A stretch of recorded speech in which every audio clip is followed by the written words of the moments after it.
She slapped him. In a packed elevator. In front of 15 witnesses. In the most expensive corporate building in Manhattan. She slapped the most powerful man in the country across the face. And didn't even know it. 1 second of rage. 1 split second of bad judgment. And just like that, Lily Carter's entire life cracked open like a fault line running straight through the middle of everything she thought she understood about herself. The worst part? She didn't regret it. Not right away. The best part? Neither did he. Drop a comment telling me what city you're watching from. I want to see how far this story travels.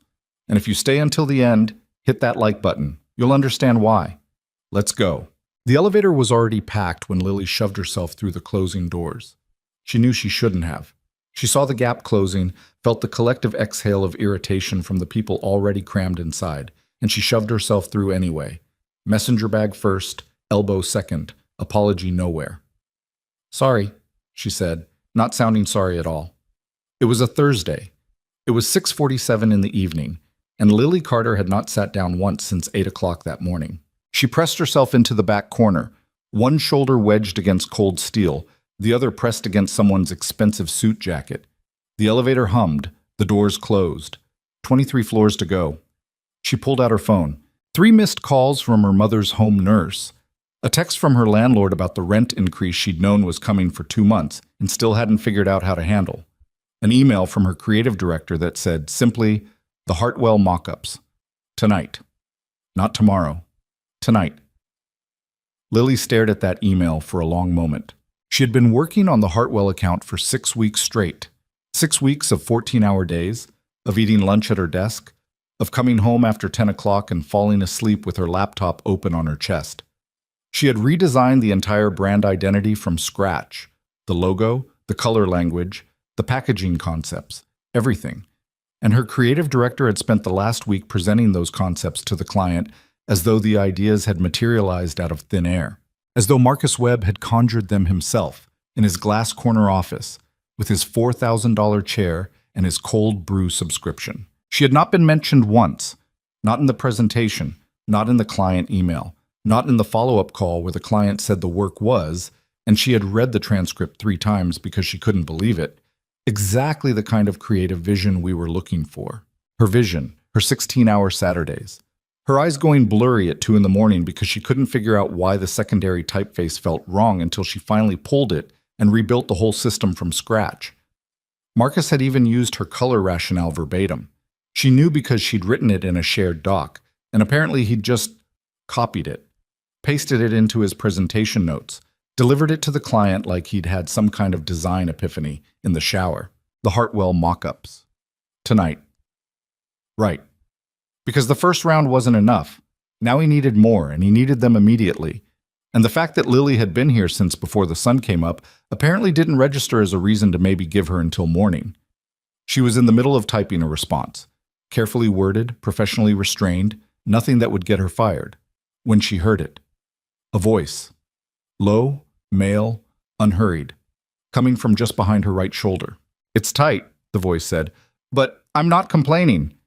Lily's fingers stopped moving. Something about those words, the tone of them, the casual ease, the way they landed like a private joke, hit her directly in the nerve that had been raw and exposed all day. Maybe for longer than that. Maybe for the better part of a year, since the last time a man had thought it was appropriate to make comments she hadn't invited and couldn't escape. She didn't process it. She didn't slow down. She didn't ask herself what he was actually talking about, or give herself even a half second to be rational. She just turned around, and she slapped him, open palm, right cheek, not a tap, not a flinch, a real slap, the kind that made a sound you could hear over the mechanical drone of the elevator shaft. The elevator froze. Not literally. The elevator kept moving. But the people inside it, 12 of them, pressed together in $500 shoes and tailored everything, went completely, utterly, catastrophically still. No one breathed. Lily's heart was slamming against her ribs. The man she'd hit was tall. She registered that first, the way you notice something about a person when you're suddenly very close to them and very aware that you've made a terrible mistake. Tall and still. He hadn't recoiled. He hadn't made a sound. He was just standing there with his hand raised slightly from his side, not toward his face, not reaching for her, just raised, like he'd been interrupted mid-thought. He turned his head slowly, met her eyes. And that was when Lily Carter's stomach dropped through the floor of the elevator and kept falling. He was not what she'd expected. She hadn't thought about what she expected, had barely thought at all, but she'd expected someone who would yell, someone red-faced and sputtering, full of righteous indignation, already calculating how to make her sorry. This man wasn't doing any of that. He was looking at her the way you look at something genuinely surprising. Not angry, not shocked in the theatrical sense. More like recalibrating, like she'd introduced a variable into an equation he thought he'd already solved. His cheek had gone red. She could see it. He was, she noticed with a kind of sick clarity, extremely good-looking. Not in the curated, groomed way of the men she saw in this building, men who looked like they'd been assembled by committee. He was good-looking the way some men just are, without apparent effort, in a way that made it worse that she had just hit him. That, he said, in the same low, unhurried voice, was an interesting interpretation. "Excuse me?" Her voice came out smaller than she wanted. "Of the situation." He gestured very slightly at the packed elevator around them, at the 12 people now staring at both of them. "I was talking about the elevator. It's crowded. I said it was tight." He paused. That was all. The silence that followed was the loudest thing Lily had ever heard. Someone behind her, she thought it might be a woman in a red blazer, made a soft, involuntary noise, like a gasp that couldn't commit. Lily's face went from hot to scalding. She opened her mouth, closed it, opened it again. She started. The elevator stopped. 23rd floor. Doors opened. Lily grabbed her bag, turned, and walked out of that elevator with every ounce of dignity she had left, which was, by her estimation, almost none. She didn't look back. She didn't need to. She could feel his eyes on her back until the doors closed again, calm and steady, the way a man looks when he has already decided something about you. She walked 4 blocks before she stopped. The night air was warm and thick, the way Manhattan gets in early September when summer refuses to acknowledge that it's supposed to be over. Lily stood on the corner of 6th and 47th with her messenger bag over one shoulder and her phone in her hand and thought, with almost scientific clarity, that actually just happened. She had slapped a stranger. In an elevator, in front of an audience. Because she had assumed. She pressed her palm flat against her sternum, felt her own heartbeat, fast and unsteady. People flowed around her on the sidewalk, everyone moving, everyone with somewhere to be, and she just stood there doing a post-event damage assessment that was not going well. He hadn't done anything wrong. That was the part that kept surfacing. He had been talking about the elevator, and she had just acted, like a spring that had been wound too tight for too long and finally slipped its casing. And he had been calm about it. That was almost worse. If he'd yelled, she could have built some kind of defensive wall around the memory. But he just looked at her with those dark, steady eyes and said that was an interesting interpretation, like she was a puzzle he was mildly curious about. Her phone buzzed. Marcus again. Lily.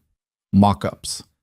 She put the phone in her bag, started walking. She had rent to think about. She had her mother's medication bills. She had a job she needed to keep. At a company she was increasingly sure did not deserve her. Working for a man who had spent 6 weeks taking credit for her brain. She didn't have time to think about elevators or strangers or the precise shade of red that had bloomed on someone's cheekbone. She went home. She opened her laptop. She worked until 2 a.m. and sent Marcus 17 mock-up variations with a note that said, "Let me know which direction you'd like to pursue." She went to sleep without eating, and she told herself, firmly, conclusively, that she would never see that man again. Lily Carter had grown up 40 minutes outside of Columbus, Ohio, in a house with a leaking roof that her parents had been meaning to fix since she was 9 years old. They never fixed it. Instead, her mother put a series of increasingly strategic buckets in the upstairs hallway, and Lily had grown up falling asleep to the sound of rain hitting aluminum, which she still, at 30, found oddly comforting. Her father had been a high school art teacher who moonlighted as a wedding photographer and drove a 2003 Honda Civic with a cracked dashboard until it finally gave out entirely when Lily was 17.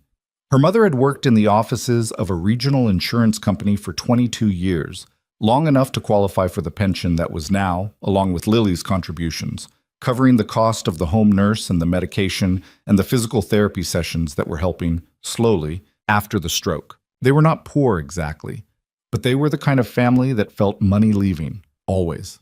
The kind of family where a car repair was a crisis and a medical bill arrived like a weather event, sudden and devastating, reshaping everything. Lily had gotten a partial scholarship to a design school in Chicago. She'd waitressed every weekend for 4 years to cover the rest.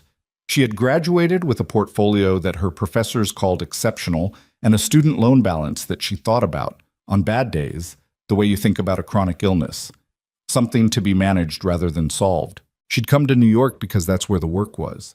She had a good eye and fast hands, and she was willing to grind, which turned out to be most of what the industry actually ran on. She'd landed at Meridian Creative Group 18 months ago, junior level, with the understanding that there was room to grow. There was room. She just wasn't being allowed into it. She liked her apartment, a fifth-floor walk-up in Astoria, with 2 windows that faced west and turned orange and gold for about 40 minutes every clear evening. She liked her co-workers, mostly, Priya from the motion team, Sam who did production and always had inexplicably good snacks, a rotation of interns who looked at Lily like she had figured something out that they were still working on, which she found both flattering and troubling. She did not like Marcus Webb, but she needed him. That was a distinction she'd had to make consciously, deliberately, more than once. The morning after the elevator, the Friday, she arrived at the office at 8:45 with coffee and the faint hope that the previous evening had somehow become less real overnight. It had not. She sat at her desk and worked. The mock-ups were fine. Marcus approved them with a 2-word reply. The day moved the way Fridays in September move, slightly listless, slightly charged, everyone watching the clock while pretending not to. At lunch, she called her mother. "How are you feeling?" Lily asked. "Like myself," her mother said, which was code for, "Not great, but I'm not going to tell you that because you'll worry." Ruth Carter had been using this particular code since Lily was small enough to fit into the space between the washer and the dryer, and Lily had cracked it years ago but had never said so. It was one of those comfortable shared fictions that keep families functioning. "Amar says you're doing well with the exercises." Amara is an optimist. "Mom, I did the exercises, both sets. My hand still shakes a little when I—" A pause. "It's improving." "I know it is." "Don't worry about me." "I'm not worried," Lily said. "Lily, I'm a little worried." "That's allowed, just a little." She ate a sandwich at her desk and thought about money, and didn't think about elevators, and worked until 5:30 and went home on the N train, standing the whole way, holding the overhead rail while someone else's elbow lived in her personal space, and she breathed through it and did not slap anyone. Progress. Monday arrived the way Mondays do, without asking. Lily was at her desk by 8:30, coffee going cold beside her keyboard. When the building's atmosphere shifted in that specific way, it shifts when something unusual is happening. She'd learned to feel it, the subtle change in the air pressure of an open-plan office. People sitting up straighter, voices dropping, the collective unconscious realignment that happens when someone important arrives. She looked up. Marcus was standing outside his glass office, which he never did. He was wearing his good tie, the dark navy one he saved for client visits. He was also smiling in a way that he usually wasn't capable of before 11, which meant whatever was happening was significant enough to override his natural morning bitterness. Priya appeared at Lily's elbow. Priya, who sat 3 desks over, who had apparently materialized using some kind of lateral movement that Lily hadn't tracked. "Do you know what's going on?" Lily asked her quietly. "Someone from upstairs is coming," Priya murmured, eyes on Marcus's office. "Like the actual upstairs, as in the people who own the building that owns us." "What?" "Apparently there's a parent company situation, some kind of oversight thing. I don't know the details. Sam got it from the receptionist." Priya paused. "They're sending someone, a representative, a big one, apparently." "How big?" "The kind that makes Marcus wear his good tie." Lily looked at the tie again. "That's bad." "That's very bad." The meeting was called for 10. All department heads, all senior creatives. Lily was technically neither, but Marcus pulled her in because she was the lead on the Hartwell project, and apparently it was going to be discussed. She spent the 40 minutes between Priya's warning and the meeting doing exactly what she always did when she was anxious. She worked. She pulled up the Hartwell files, reviewed the concepts, made sure she could speak to every decision she'd made with complete fluency. If her work was going to be in the room, she was going to know it cold. The conference room on the 12th floor had a long glass wall that looked out over the open plan. Lily sat down 2 seats from the end of the table, opened her notebook, and arranged her face into an expression of calm professional engagement. The door opened. Marcus walked in first, then Deborah from accounts, then a few of the senior people Lily recognized but didn't know well, and then someone else walked in, and Lily's entire body went very, very still. He was taller than she remembered, which wasn't fair because she remembered him as already tall. He was wearing a charcoal suit that fit him so precisely it was almost offensive. No tie, collar, open one button. Not the studied casualness of someone performing relaxed, but actual comfort, like someone who had stopped caring about whether he looked like he was trying. He had a phone in one hand and he was sliding it into his breast pocket as he came through the door, already done with it, already present. He had a faint, still visible mark on his left cheek. No, that wasn't... She was imagining it. She had to be imagining it. It had been 4 days. But she wasn't imagining the face. She was not imagining the face. It was him, the man from the elevator, standing in her conference room. And then Marcus said, in his best reverent voice, the voice he reserved for potential revenue, "Everyone, I want to introduce Noah Sinclair, CEO of Sinclair Technologies, majority stakeholder of the Meridian Group. He'll be spending time with us over the next few weeks as part of a quarterly performance review." The room made the sound of people being professionally impressed. Lily made no sound. She had gone completely, perfectly, catastrophically blank. Noah Sinclair looked around the room. He thanked Marcus in a way that was polite without being warm. He sat down at the head of the table with the ease of a man who sits at the head of tables constantly and has lost the ability to notice that he's doing it. He opened a leather portfolio. He clicked a pen, and then his eyes moved down the length of the conference table in a general professional sweep and stopped on Lily. 1 beat, maybe 2. His expression didn't change. Nothing about him changed. It was just a slight, almost imperceptible quality to his stillness, the way you go still when you recognize something unexpected. Then he looked back at his portfolio. Lily realized she was gripping her pen hard enough to leave marks on her fingers. She unclenched. She breathed. She looked at her notebook as though something very interesting was written there, which it was not. Marcus Webb was written there, underlined for reasons she didn't fully remember, followed by what appeared to be an accidentally drawn spiral that took up most of the margin. She was fine. This was fine. She lasted 22 minutes before she became the single most embarrassing person in the room. It happened because the presentation setup was Lily's responsibility. It had been delegated to her 2 days ago, which she had handled, which she had confirmed 3 times. The laptop was connected. The screen was live.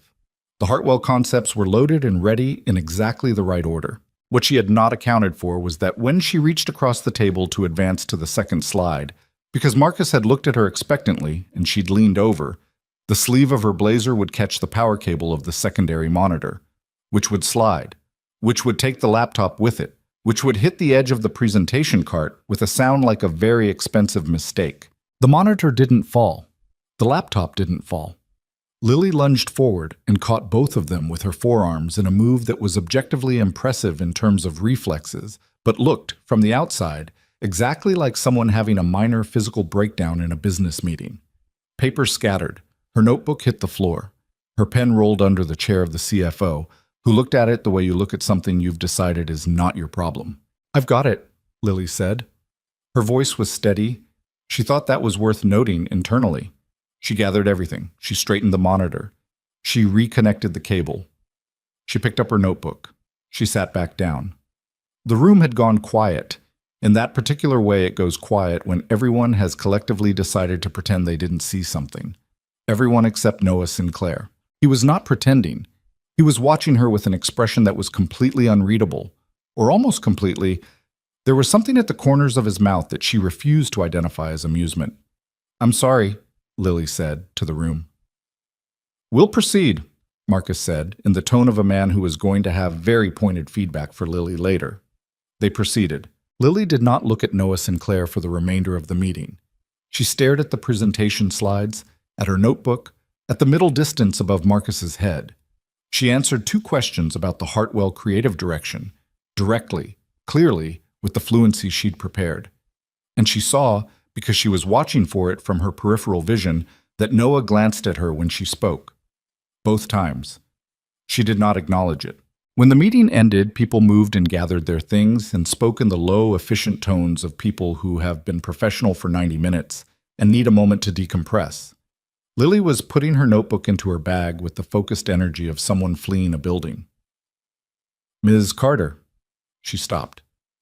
His voice was exactly as she remembered it, low and even, like something measured. She turned around. They were almost alone in the room. Marcus had followed the others out, probably to perform attentiveness in the hallway, which was a thing he did. Noah Sinclair was standing with his portfolio under one arm, watching her without urgency. "I didn't think I'd see you again," he said. "That makes 2 of us." She said it before she could edit herself. I'm sorry for Thursday, in the elevator. I completely misread the situation and you already apologized, in the elevator. I gave you a very incomplete apology in the elevator, in front of an audience, which I think barely counts. Something shifted in his expression. Not a smile, exactly, more like the shadow of one. "You're right," he said. "It barely counted. I'm giving you the real one now. I'm sorry. It was completely out of line and I had a bad day and I took it out on you, and there's no justification for that." She paused. "I'm sorry." He looked at her for a moment. Just looked, the way he had in the elevator. Like he was reading something. "How's your hand?" he said. She blinked. You hit me pretty hard." She processed this. "My hand is fine." "Good." He picked up his portfolio from the table. "Thank you for the apology, Ms. Carter. The full one."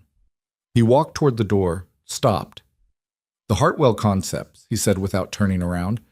"The ones you spoke to in the meeting. You developed those yourself?" She hesitated for exactly 1 second. "Yes." "I thought so." He said it simply, factually, and walked out. Lily stood in the empty conference room for a moment, alone with the hum of the HVAC system and the feeling that something had just happened that she didn't fully understand yet. She thought that was the end of it. Of course she did. A professional acknowledgement, a real apology accepted. The universe balancing its books and everyone moving on. She was in the middle of designing a navigation component for a client website on Tuesday afternoon, headphones on, completely absorbed in the precise pixel work of getting the hover state right, when Marcus appeared at her desk. She pulled out one earbud. "Lily," Marcus said in the voice he used when he wanted something and was trying to make the wanting of it seem natural. "I need to speak with you about an adjustment to your responsibilities for the next few weeks." She saved her work. "What kind of adjustment?" Noah Sinclair has requested that during his review period he have a senior point of contact from the creative team. Someone he can pull documentation from, schedule walkthroughs with, keep close to the work we're doing. He paused. "He specifically requested you." Lily looked at him. "He requested me specifically." "By name." "By name," she repeated. "I want to be clear that this is an honor, Lily. The Sinclair Group doesn't usually engage this closely at the operational level. It speaks to Marcus." She kept her voice even. "What does this mean for my current project load? We'll redistribute some of it. Priya can take the Fennec account for now, and Sam can... The Hartwell launch is in 6 weeks. I can't hand that off mid-execution. You'll maintain oversight, but your primary bandwidth for the next few weeks will be supporting the CEO review." She said it flatly. "Think of it as a visibility opportunity," Marcus said, in the tone of a man who had decided on the framing and was committed to it. Lily thought about the rent increase.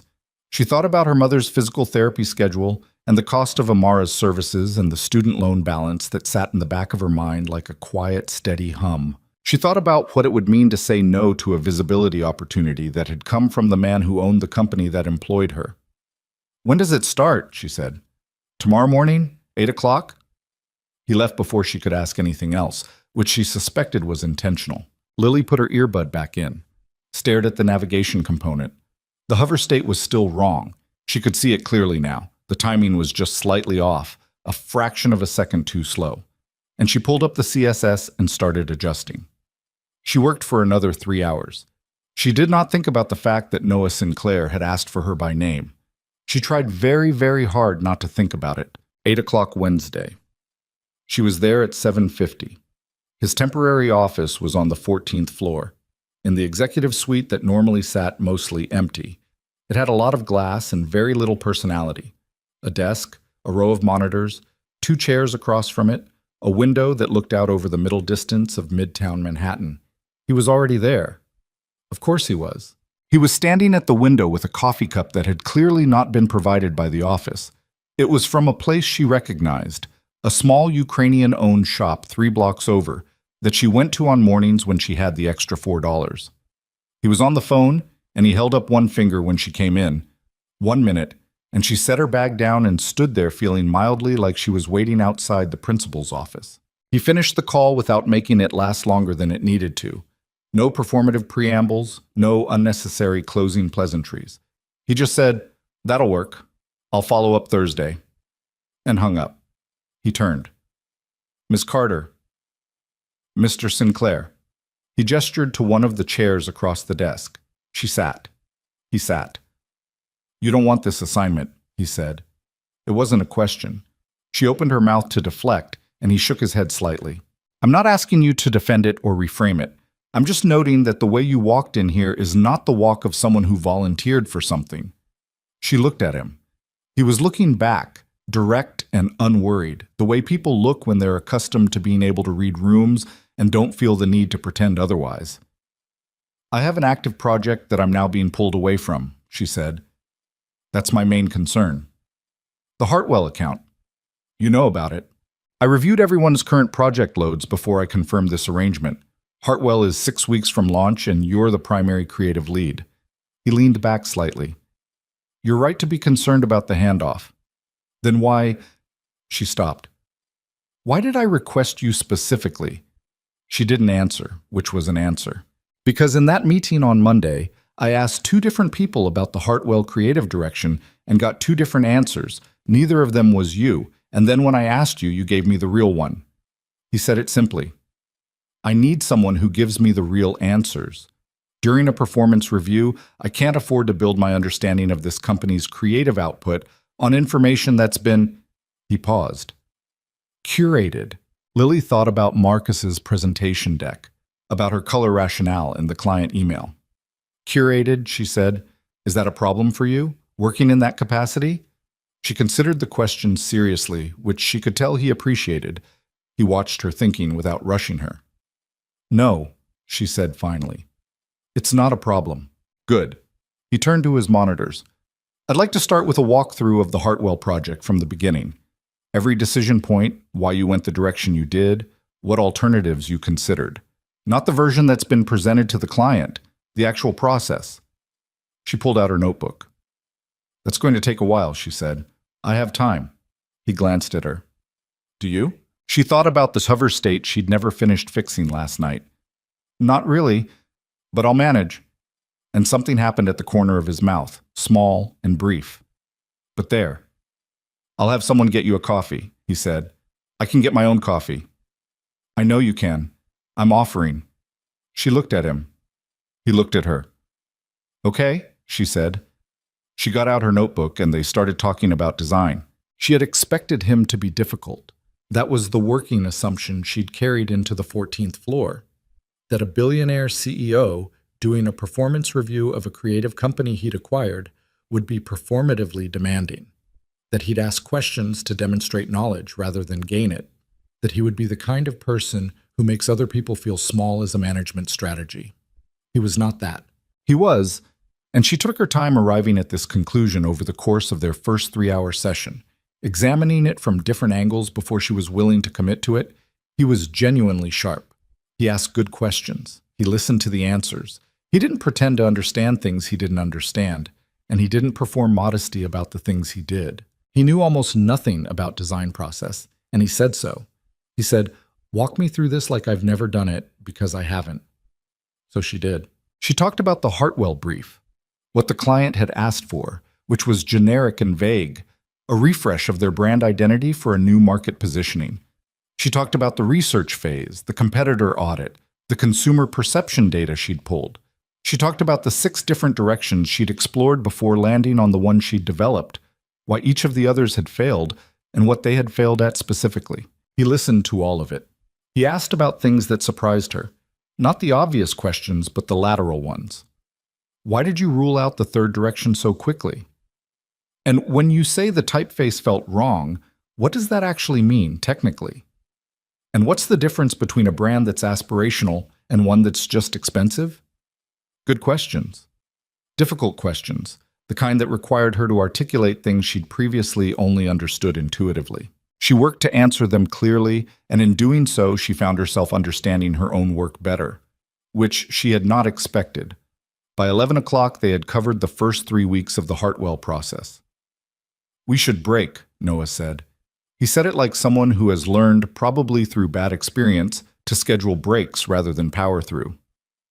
"I can keep going," Lily said. "I need coffee." "You said someone was getting coffee." "That was 2.5 hours ago." She looked up. The light in the room had changed. The flat morning white had shifted into something warmer, and she realized she'd completely lost track of the time.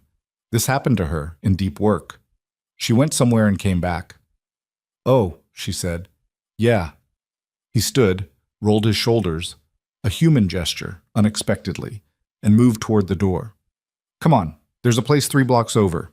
She blinked. You want to leave the building? I want coffee that isn't from the pot in the executive kitchen. You know the Ukrainian place on 47th? She stared at him.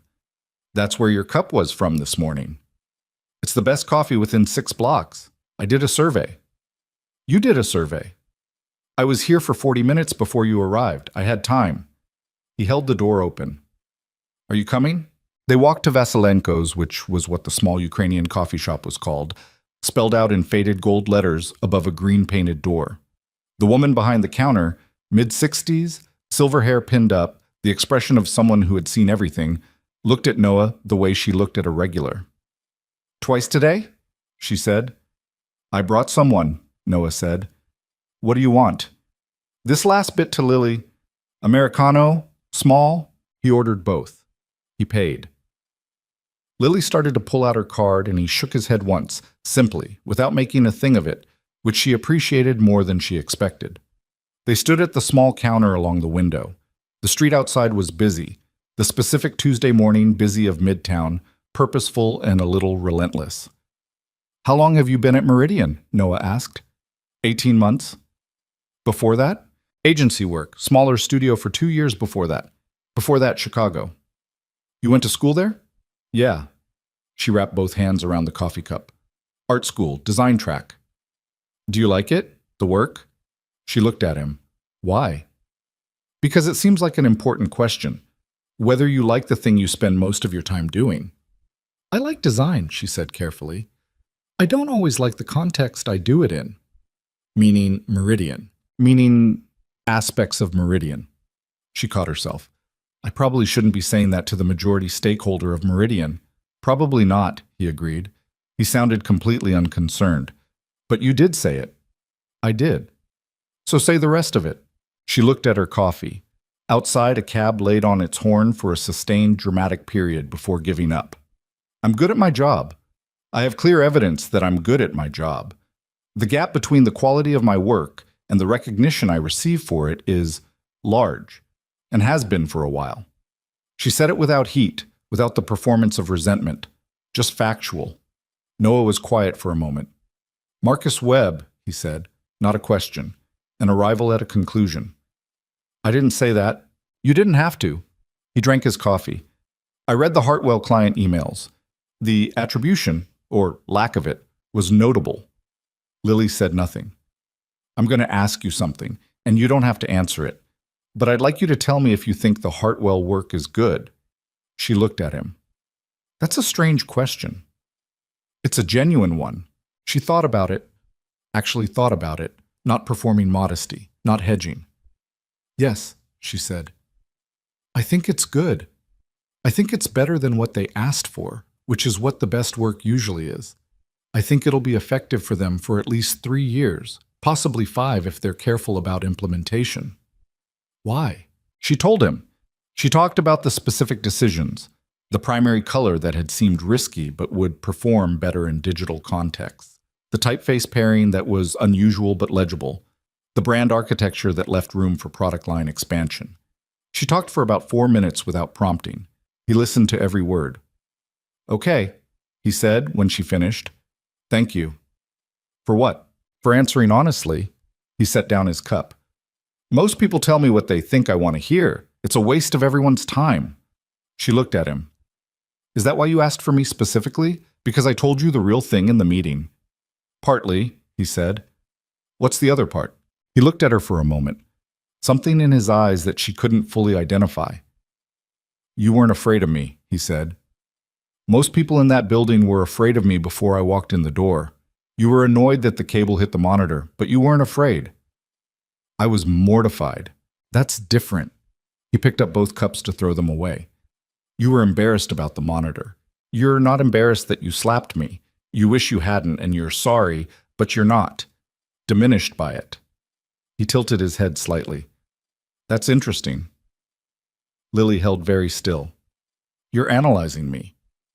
"I analyze everything. It's a personality flaw." He held the door open for her. "Ready?" They walked back to the building. The conversation moved on to logistics, scheduling, which files she'd need to pull for the rest of the week, how they'd handle the Hartwell continuity while she was splitting her attention. Professional, practical, exactly what it was supposed to be. But Lily caught herself halfway back to the building thinking, when was the last time someone asked me if I liked my work? She couldn't remember. By Thursday, she had developed a system. Mornings with Noah on the 14th floor, walkthroughs, documentation, the granular review of the creative work that she was increasingly convinced he actually cared about rather than performing interest in. Afternoons back at her desk, checking in on Hartwell, maintaining the continuity she'd promised Marcus she wouldn't lose. It was a lot. She was tired in the specific way you get tired when you're doing more than your body scheduled, the kind of tired that lives behind your eyes and follows you home. But it was also, she wouldn't have admitted this to anyone, interesting. Noah Sinclair was interesting. Not the way she found good design interesting, not the intellectual absorption of problem solving, but in the more uncomfortable way of something you keep circling back to. She caught herself thinking about things he'd said during the day's walkthrough while she was on the subway home. The questions he asked, the way he listened. Priya noticed. "You seem," Priya started on Thursday afternoon, materializing at Lily's desk with a stealth that had ceased to surprise her. "Different. Different how?" Like, Priya made a gesture with her hands. "Not as tired as you should be, given that you're working basically double. I'm exactly as tired as I should be. You're eating lunch." Lily looked at her. "I eat lunch." "At your desk while working, that's not..." Priya stopped. "Has something changed about the assignment upstairs?" "It's a project review. I'm helping with documentation." "Right, but is it..." Priya chose her next words with visible care. "Is it very terrible?" Lily considered the question more honestly than she would have liked. "No," she admitted. "It's not terrible." Priya's expression evolved through several stages. She said, finally. "Don't me. I'm just, Priya. It's fine. It's completely fine. Carry on." She drifted back to her desk. Lily returned to her screen. She wasn't going to think about why it wasn't terrible. She thought about it a little. The thing was, and she acknowledged this privately, without any intention of doing anything about it, the thing was that being in a room with Noah Sinclair for 3 hours felt like being taken seriously. He paid attention. He asked follow-up questions.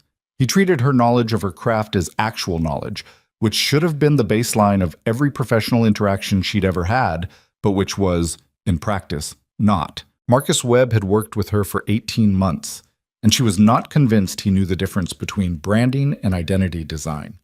Noah had been in the room with her for 4 cumulative hours and had asked her to explain the philosophy behind responsive color systems, which was both a very niche question and a very good one. That was She was going to leave it there. That was all that was.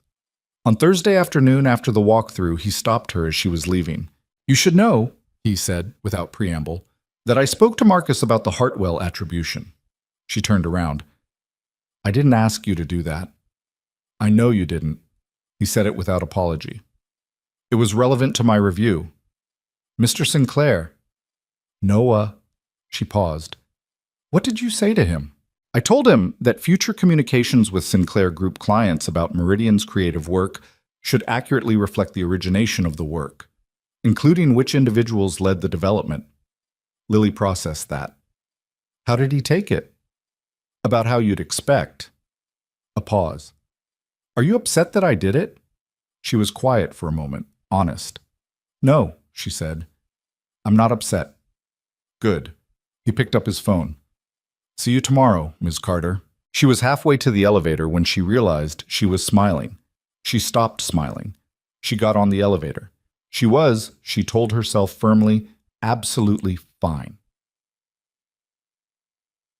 The Hartwell mock-ups were due for client review in 5 weeks, and she still had 16 decisions to finalize before the packaging concepts could go to production. She had rent due in 12 days. She had her mother to call. She had approximately no time to be anything other than focused, practical, and professionally boundaried. She got home at 8:30. She called her mother. She ate leftover rice standing at the kitchen counter and watched the lights of the building across the way and thought about a question Noah had asked her that morning. "What's the thing you'd design if no one was paying you to design something specific?" She'd deflected. She'd said something about personal projects being hard to carve out time for, which was true, but wasn't the answer. The real answer was that she'd been quietly working, for about 2 years, on a visual system for a nonprofit literacy program in Ohio that one of her college friends ran. No pay. She did it because she believed in it and because it gave her something that client work couldn't quite reach, the feeling of caring completely about what you were making. She hadn't told Noah that. She didn't know why. She washed her bowl, dried it, put it away. She went to bed. She did not dream about elevators. The second week started the way the first had ended, with Lily arriving before 8 and Noah already there, coffee from Vasilenko's on the desk, phone face down in a gesture she'd started reading as "I'm actually here, not performing being here." She'd noticed small things like that. She noticed them the way you notice the particular sound a room makes when someone leaves it. The details you don't consciously track until they're already part of your internal architecture. The morning light on the 14th floor hit the windows differently than it did downstairs. Lily's desk on the 9th floor faced north, which meant she worked in a kind of consistent gray, steady, not unflattering, but flat. The 14th floor caught the eastern light in the early mornings, and it made the whole room feel like something that hadn't fully decided what it wanted to be yet. Possible. That was the word she kept coming back to. The room felt possible. She was unpacking her bag when he looked up from whatever he'd been reading. "You know the literacy nonprofit," he said. She went still. "I'm sorry?" "The one in Ohio. The one you've been doing pro bono design work for." He turned his monitor slightly so she could see it. A small website, clean but clearly underfunded, with a visual identity she recognized the way you recognize your own handwriting. "I was looking at Meridian's employee portfolio documentation. Your entry linked to your personal site, which linked to this." Lily put her bag down. She felt something she couldn't immediately name. Not violation exactly, but a cousin of it. The particular discomfort of having someone find a thing you'd kept quiet on purpose. "That's not," she started. "The mark system is good," he said. "The color palette is doing a lot of work. You solved a low-budget problem with type instead of production value, which is harder than it looks." He set down the paper. "Why didn't you tell me about it?" "Because it's not relevant to the review." "I asked you what you'd design if no one was paying you. You gave me a non-answer." She stood there for a moment, then she pulled her chair out and sat down. "Because it felt like showing someone your diary. It's the work I actually care about. I don't usually—" She stopped. "It's easier to talk about client work. There's distance in it. It didn't work because of this decision. It did work because of that one. It's analytical. The other kind is personal." "Yeah." He nodded and looked at the website for another moment, and then closed the tab without further commentary. Just acknowledged it and moved on, which was, she was going to leave that alone too, more considerate than pressing would have been. "Where do you want to start this morning?" she asked. "Brand governance documentation. I want to understand how decisions get approved and who actually has final authority at the creative level." He picked up his pen. "And I suspect the answer is going to be interesting." It was. That was putting it gently. They worked through the morning in the rhythm they'd developed. Her talking, him listening and questioning, the occasional tangent into adjacent territory that somehow always circled back to something relevant. She'd stopped being surprised by the quality of his attention. She'd started instead to rely on it, which was a different thing and slightly more dangerous. Around 10:30, he took a call he couldn't defer. She could tell by the way he looked at the screen before answering, a specific quality of resignation. He stepped out into the hallway, and Lily stayed at her end of the desk and worked on the Hartwell packaging notes she'd brought upstairs, the ones she owed Marcus by end of day. Through the glass wall, she could see him in the hallway, standing with his back half turned, shoulders set in the particular configuration of someone who is professionally calm and personally not. She wasn't watching him. She was working. She just happened to be able to see him from where she was sitting, which was a fact of geometry rather than intention. The call lasted 11 minutes. She tracked the time without meaning to. When he came back in, he sat down and didn't immediately return to their conversation. He looked at his notes. He uncapped his pen and wrote something down, then crossed it out. He did this twice. "Bad news?" she asked. He looked up. "My daughter was supposed to spend next week with her grandmother. Change of plans." Lily processed this. She had known, in a general company knowledge kind of way, that Noah Sinclair was a single father. It was the kind of detail that circulated in offices, not gossip exactly, more the information that fills in the outline of a public person. She had not thought about what it meant in practice, in the specific daily logistics of his life. "How old is she?" 6.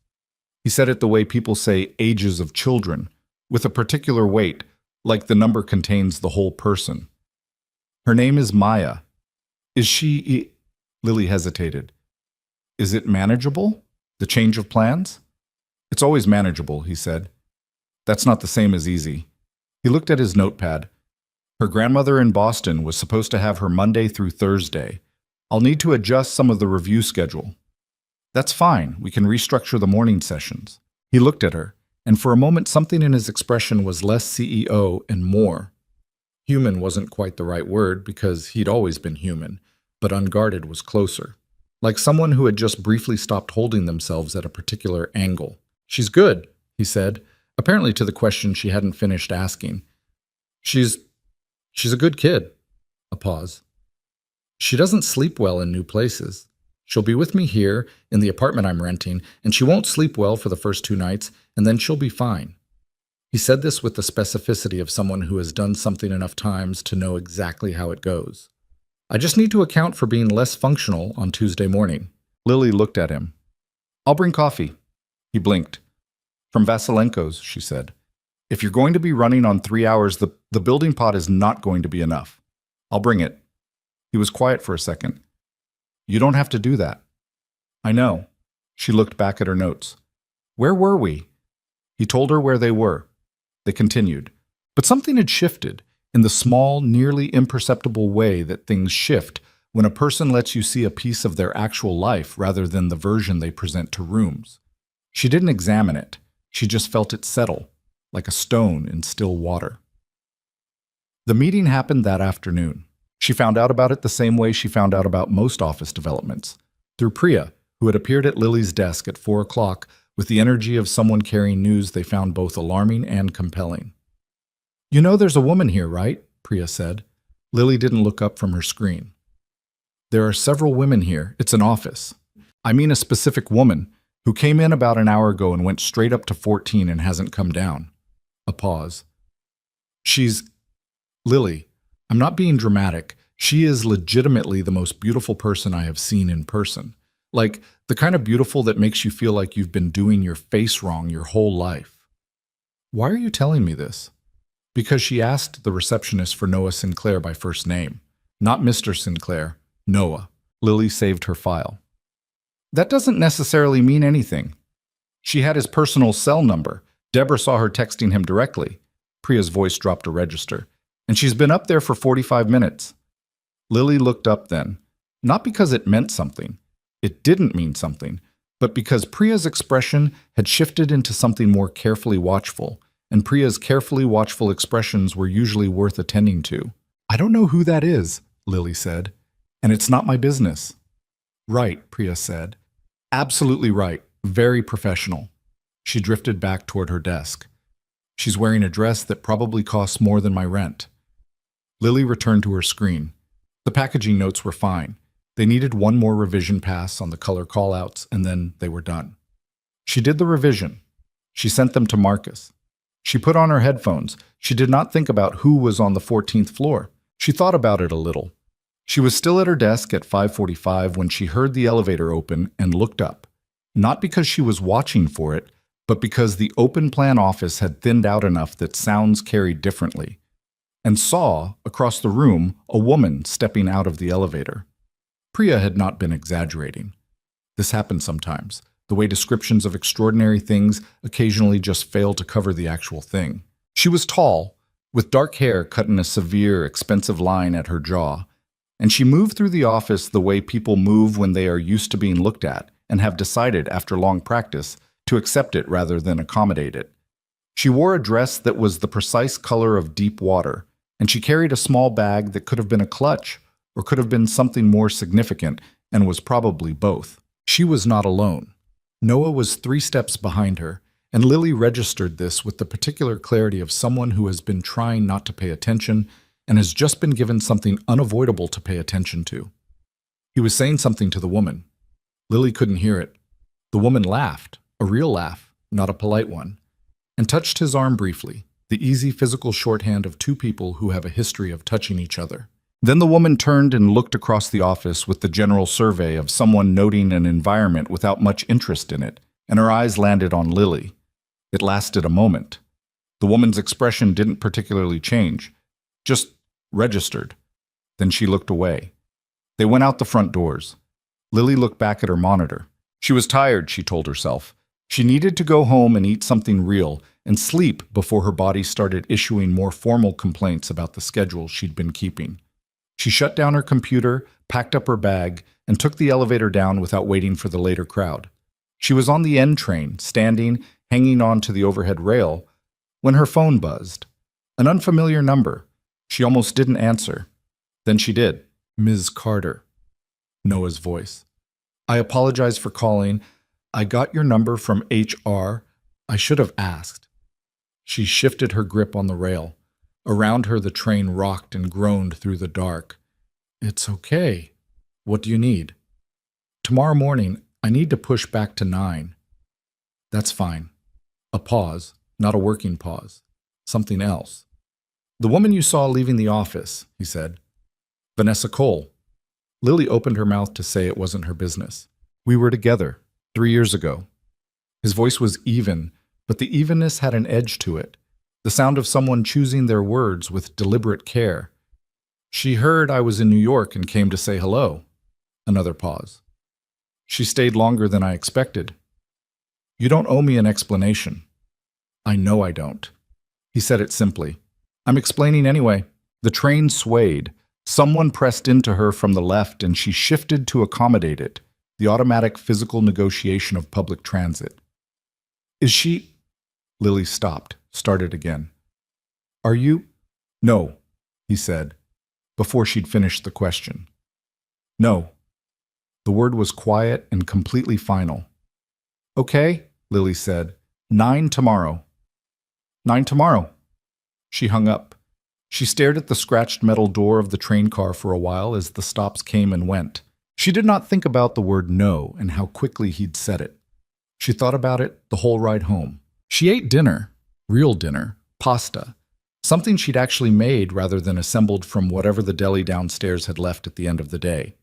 She called her mother and listened to Ruth describe in significant detail a disagreement she'd had with Amara about the proper method for making chicken soup, which took 19 minutes and involved a level of specificity about aromatics that suggested Ruth Carter was feeling more like herself than she had in weeks. Lily listened to all of it and said, in the right places, and felt, for those 19 minutes, something close to uncomplicated. When she hung up, she sat in the quiet of her apartment and let herself think about it properly for a few minutes, because she had learned at some point in her adult life that avoiding a thought entirely was less effective than just looking at it directly. She was not in a way she'd acted on, not in a way she planned to act on, but in the quiet, measurable way of something she could observe about herself.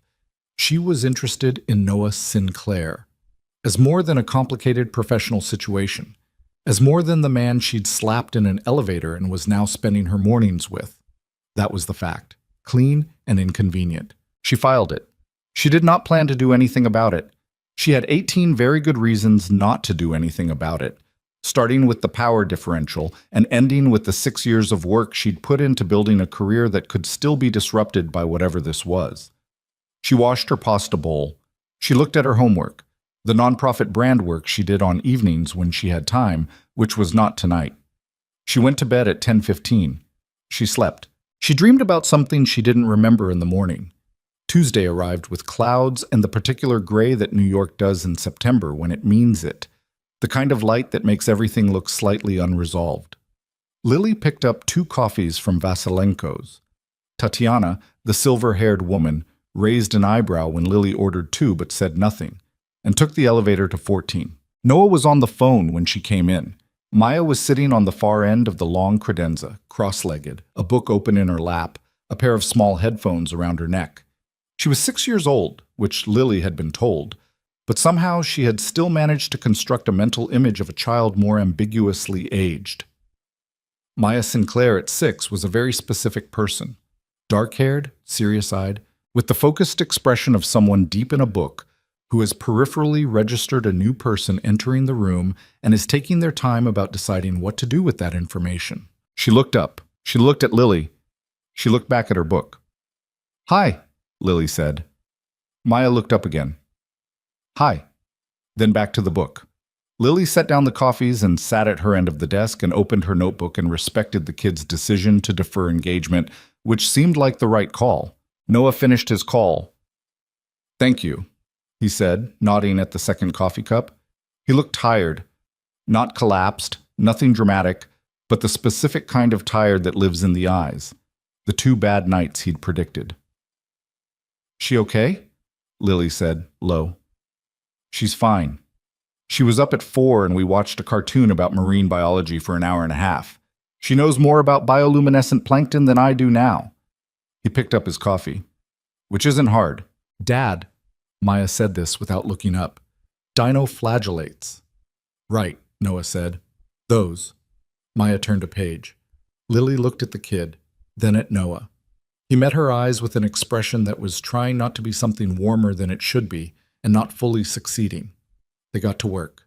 Maya was, as it turned out, quite good at existing in a working environment. She stayed on her end of the credenza and progressed through her book, and occasionally ate from a small container of blueberries she produced from her backpack. At one point she fell asleep, just tipped sideways against the window glass with her book still open in her hand, and Noah reached over without interrupting the sentence he was speaking and placed his jacket over her. The automatic economy of a parent who has done this enough times to do it without thinking. Lily noticed this and went back to her notes and did not comment on it. Around 11, Maya woke up and wanted lunch. "There's a place downstairs," Noah said to Lily. "Would you—" He stopped. "You don't have to." "What do you want?" Lily said to Maya. Maya considered this with the gravity of a very important decision. "Grilled cheese?" "I know a place," Lily said. They went to the diner on 46th, the old kind with laminate menus and a counter that ran the length of the room, and a waitress named Gloria, who called everyone Han without apparent consciousness of doing it. Maya sat between them in the booth and ordered a grilled cheese with exacting specifications. No tomato, butter, on the outside, not the inside, cut in triangles, not squares, and a chocolate milk, and then looked around the diner with the alert watchfulness of a child who is accustomed to new environments and has developed strategies for them. "Do you work with my dad?" Maya asked Lily. "I do. Right now, yes." "Are you his assistant?" "Sort of," Lily said, and then, because it wasn't quite right, more like, "I help him understand how the company works. What people here do. Maya absorbed this. He doesn't know how it works? He knows how the numbers work. I help with the other part. The art part? Lily looked at her. Yeah, actually, the art part. He can't draw, Maya said. This was not an insult, just factual. Maya, Noah said. It's true. To Lily. He tries. It just looks like the drawing I made when I was 4. She considered. I'm better now. What do you like to draw? Lily asked. This opened something. Maya talked about drawing. She liked animals specifically, and was working on a book of animals she'd made up herself. Combinations, like a bird with deep-sea fish coloring, or a cat with the body plan of a crab. She talked about this with the detailed enthusiasm of a child who has spent real time on a thing and wants someone to actually hear about it. Lily asked questions. Real ones. Not the performed interest adults sometimes direct at children like a courtesy function, but actual curiosity. What did the bird-fish hybrid eat? Had Maya figured out the wing-to-body ratio? Did it live in water or air or both? Maya answered all of them. She ate her grilled cheese, triangles, correct? And talked about her imaginary fauna with increasing speed and specificity, while Noah sat across the booth and watched this exchange with an expression that Lily was deliberately not looking at. When they left the diner, Maya walked between them on the sidewalk and took both their hands without preamble, the unself-conscious physical logic of a 6-year-old navigating a crowd. Lily let her hand be held. It weighed nothing. It felt like something. They went back to the office. Maya returned to her credenza with renewed energy and began, apparently, drawing one of her imaginary animals in a notebook she'd produced from her backpack. The afternoon session covered Meridian's internal review process, dry material, organizational structure, the kind of administrative architecture that put most people to sleep. Noah did not go to sleep. He asked pointed questions and made notes and twice said, "That's wrong about something." Not harshly, just precisely, the way someone talks when they've found an error that matters. At 3:30, Lily's phone vibrated. She glanced at it. A text from a number she hadn't saved but recognized from the previous evening. One word. Dinner? She stared at the screen for a moment, looked up. Noah was looking at his monitor, apparently absorbed in something. He had not looked at his phone. Another buzz. A question, not an expectation. You can say no. She looked across the desk at him. He was still not looking at her, but there was a specific quality to his not looking that she recognized as waiting. She typed back, "What about Maya?" A pause. Then, "She's with the building's family suite tonight, supervised, secure. I've used them before." Lily set her phone face down. She picked up her pen. She looked at the organizational chart she'd been annotating. She thought about 18 good reasons. She picked up her phone. Okay. She put it back down. Nothing in the room changed. He was still looking at his monitor. She was still looking at her chart. Maya was still drawing a creature with the head of an owl and the legs of a deer, but something in the air had shifted almost imperceptibly, like a barometric change before weather arrives, like the half second before the lights come up in a dark theater. She didn't examine it. She just breathed through it and went back to work. At 6 o'clock, she and Noah sat in a small Italian restaurant 4 blocks from the building. Not fancy, not performing itself, red check tablecloths and wine in juice glasses, and the smell of actual garlic from an actual kitchen. The kind of place that exists in New York because someone's grandmother started it 30 years ago, and the food is too good to fail even when the rent keeps climbing. They ordered without consulting each other too much. He got the linguine, she got the gnocchi. They split the bread before it was gone. "How long has she been with you full time?" Lily asked. She knew she was asking about Maya. He knew she was asking about Maya. 2 years, he said. Her mother and I... He stopped, started differently. We were together for 4 years. We were bad together, honestly. Different things from each other, different ways of living.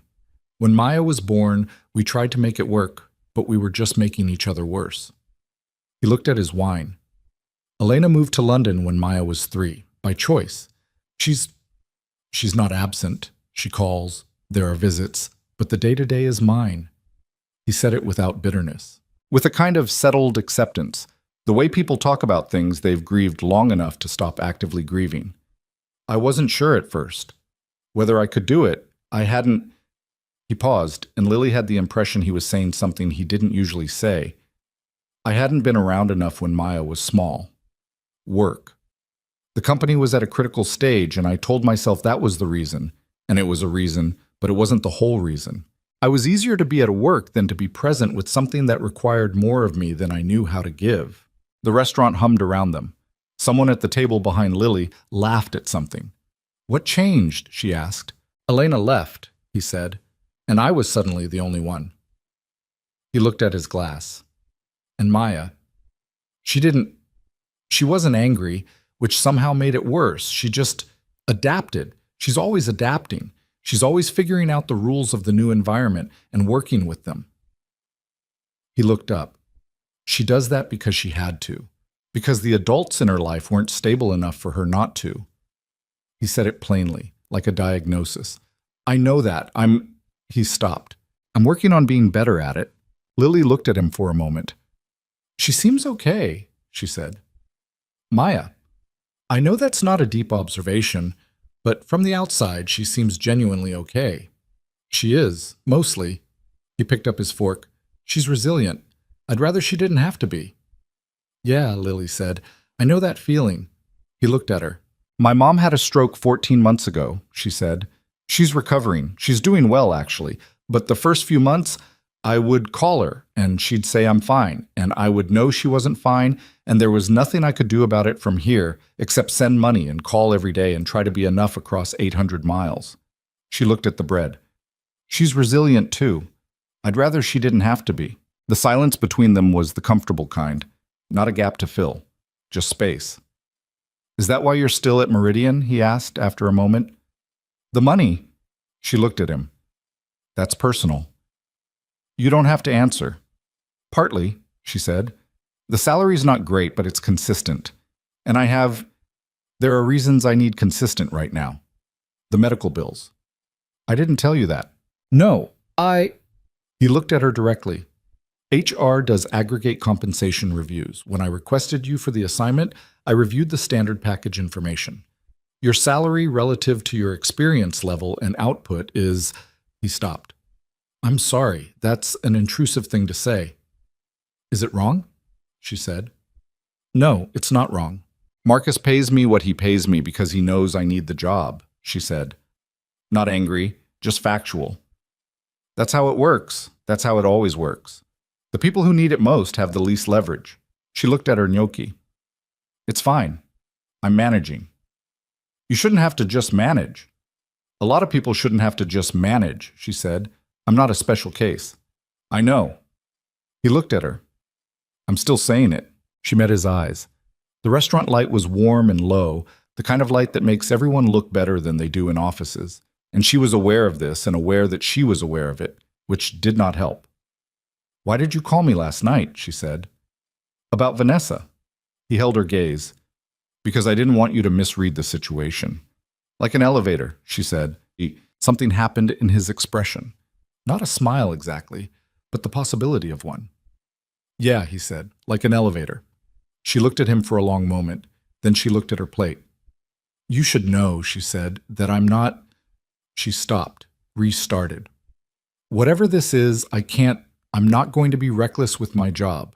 Or with... She stopped again. I'm not good at being reckless.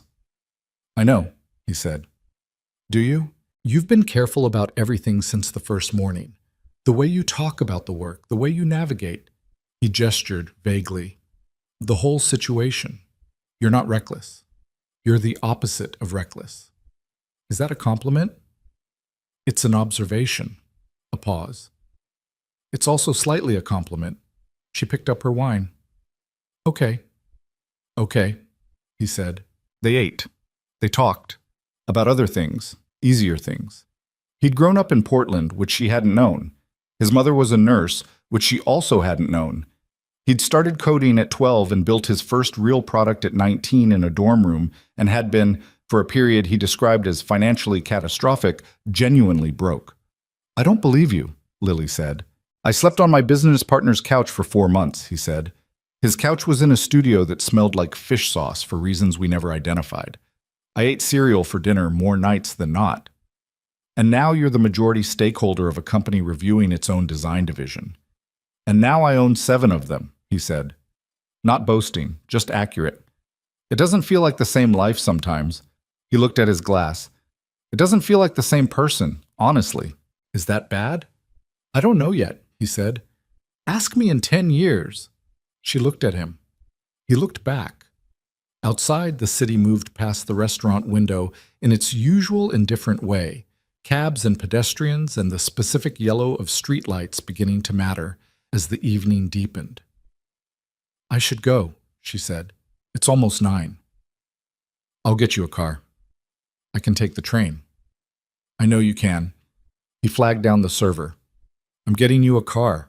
She let him. She was tired enough that the argument felt like more work than it was worth, and there was something, she acknowledged this privately, something that felt against her better judgment like being taken care of, which she was not used to, which made it dangerous. The car came. She put on her coat. He walked her out. On the sidewalk, in the September night, he stood with his hands in his pockets and looked at her and didn't say anything for a moment. Thank you for today, he said finally. For lunch, for Maya. She's easy to like, Lily said, which was true. She talked about the imaginary animals the whole car ride home, he said. She asked me if you were coming back tomorrow. Lily felt something pull in her chest, small and warm and inconvenient. What did you tell her? I told her probably yes. He tilted his head slightly. Was that right? She looked at him. The car idled at the curb. The city exhaled around them. There was no good reason to be standing here for an extra moment, and they were standing here anyway. Yeah, she said. That was right. She got in the car. She watched him standing on the sidewalk, hands still in his pockets, until the car turned the corner and she couldn't see him anymore. She looked out at the city going by. The lights multiplying and blurring, the storefronts and the traffic, and the anonymous lit windows of 1,000 lives going on behind glass. She was in serious trouble, and she knew it. She knew it the same way she'd known, at 22, that she was going to move to New York with $1,100 and no connections, and a portfolio she hoped was good enough. Not because the logic was clean, but because the alternative was turning away from something real, and that, she had always found, was the thing she could least afford to do. The car crossed the bridge. The lights of Manhattan receded behind her. She looked at her hands. She thought about what careful people did when they were starting to be less careful than they'd planned to be. She thought about how long it had been since something had scared her in the specific way that hope scares you. Not because it might hurt, but because it might not.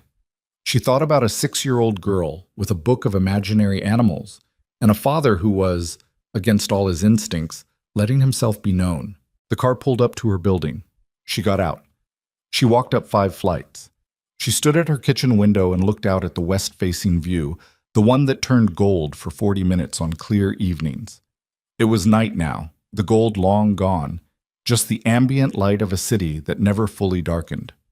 She stayed at the window for a while, then she went to bed, and this time she knew exactly what she was dreaming about even before sleep arrived. She told herself it was just dinner. One dinner, a conversation, a car home. The kind of evening that professionals had all the time without it meaning anything beyond its own boundaries. She had been tired, and it had been warm, and the restaurant light had done what restaurant light does, and none of that added up to anything she needed to restructure her life around. This was what she told herself on Wednesday morning, walking to Vasilenko's with her hands in her jacket pockets, the September air finally conceding to something cooler and more honest. This was the internal monologue she ran while Tatiana made 2 Americanos without being asked, because Lily had apparently become a regular in the span of 2 weeks, which was the kind of thing you didn't notice until it had already happened. She told herself it was just dinner, and she almost believed it until she walked into the 14th floor and Noah looked up from his laptop and said, simply, "Good morning." And something in her chest did the thing it had been doing for several days now, the small, involuntary shift, like a compass needle finding north when it wasn't expecting to. She put his coffee down. She sat. She opened her notebook. "Good morning," she said. They worked. The thing about spending 3 hours a day across a desk from someone is that you learn them sideways. Not the way you learn someone when you're trying to learn them, asking direct questions and filing the answers, but the way you learn someone's handwriting or their driving, the small behavioral facts that accumulate without announcement. Lily learned that Noah refilled his own water glass every 45 minutes, with the regularity of someone who'd been told to do it by a doctor and had actually listened. She learned that when he was genuinely thinking about something, he clicked his pen twice and then held it still, and if you waited through that pause, whatever came out was worth waiting for. She learned that he had two different kinds of silence, one that was processing, one that was deciding, and they felt different if you paid attention. She was paying too much attention. She knew that. Wednesday and Thursday moved through their established rhythm. Documentation, walkthroughs, the granular excavation of Meridian's creative infrastructure that was Noah's stated reason for being there. The work was real, and the work was interesting, and Lily was good at it, which helped. It gave her somewhere to put the attention that was otherwise doing things she hadn't authorized. Maya was in the building both days, colonizing her end of the credenza with increasing confidence. By Thursday, she had brought a second book, a small pouch of colored pencils, and a particular red throw pillow from somewhere Lily didn't ask about, which she arranged against the window glass as a backrest. She had, in the specific territorial logic of children, made the space hers. She also talked to Lily more. Not constantly, not in a way that interrupted the work, but in the way that children talk when they've decided someone is safe. Little offerings of information dropped into quiet moments. She mentioned that her favorite color used to be purple, but was now specifically the color of the ocean in the early morning when it's still kind of gray, which she demonstrated with two colored pencils layered together. She mentioned that at her school in San Francisco she had a best friend named Cora who could hold her breath for 42 seconds.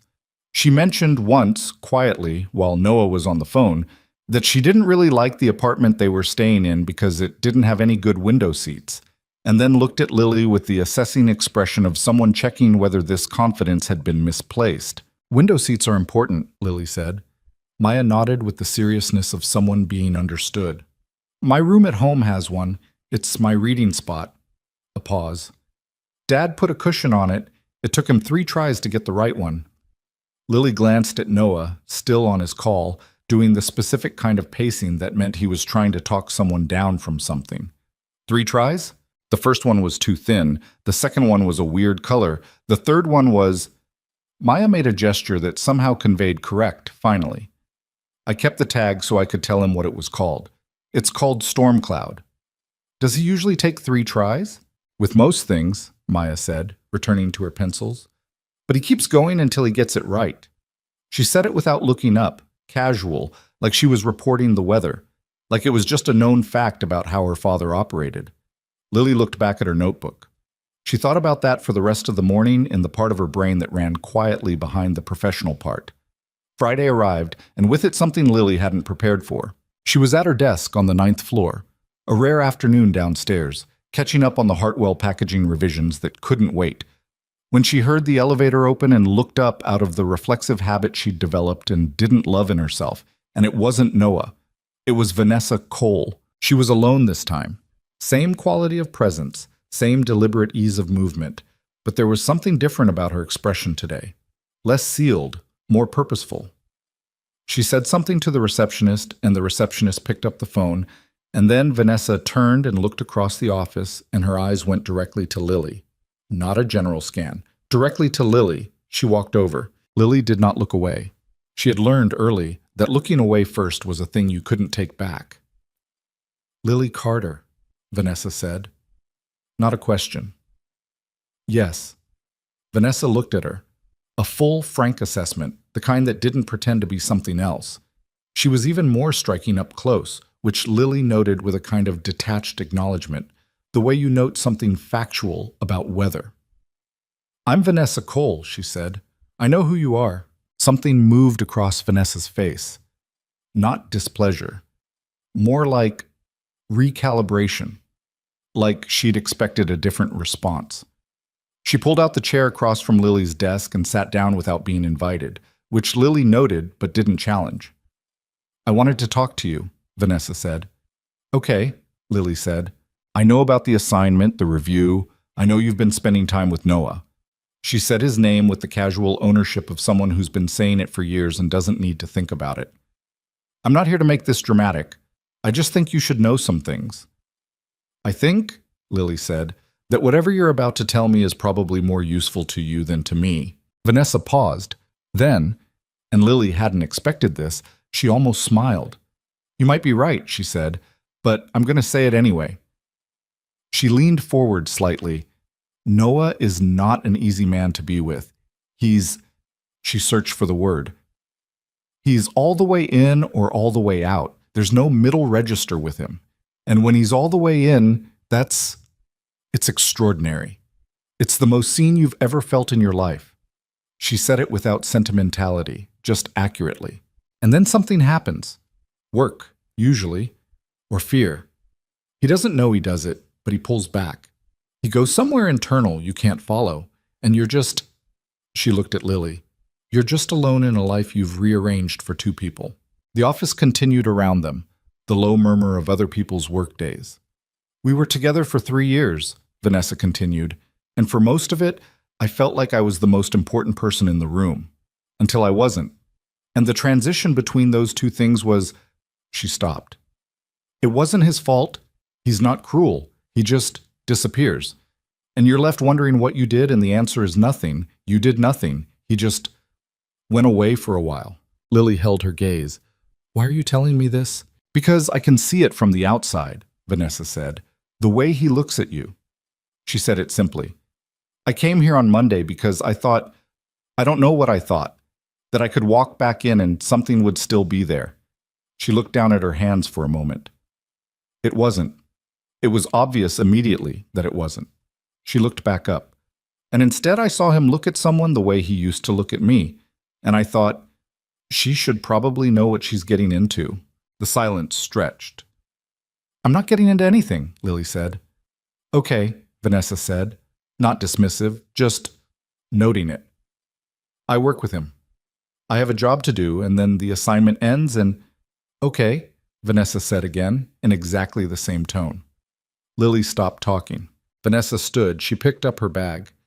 He's better than he was, she said, at the end, like a postscript she'd decided to include. With Maya, I mean. He's much better than he was.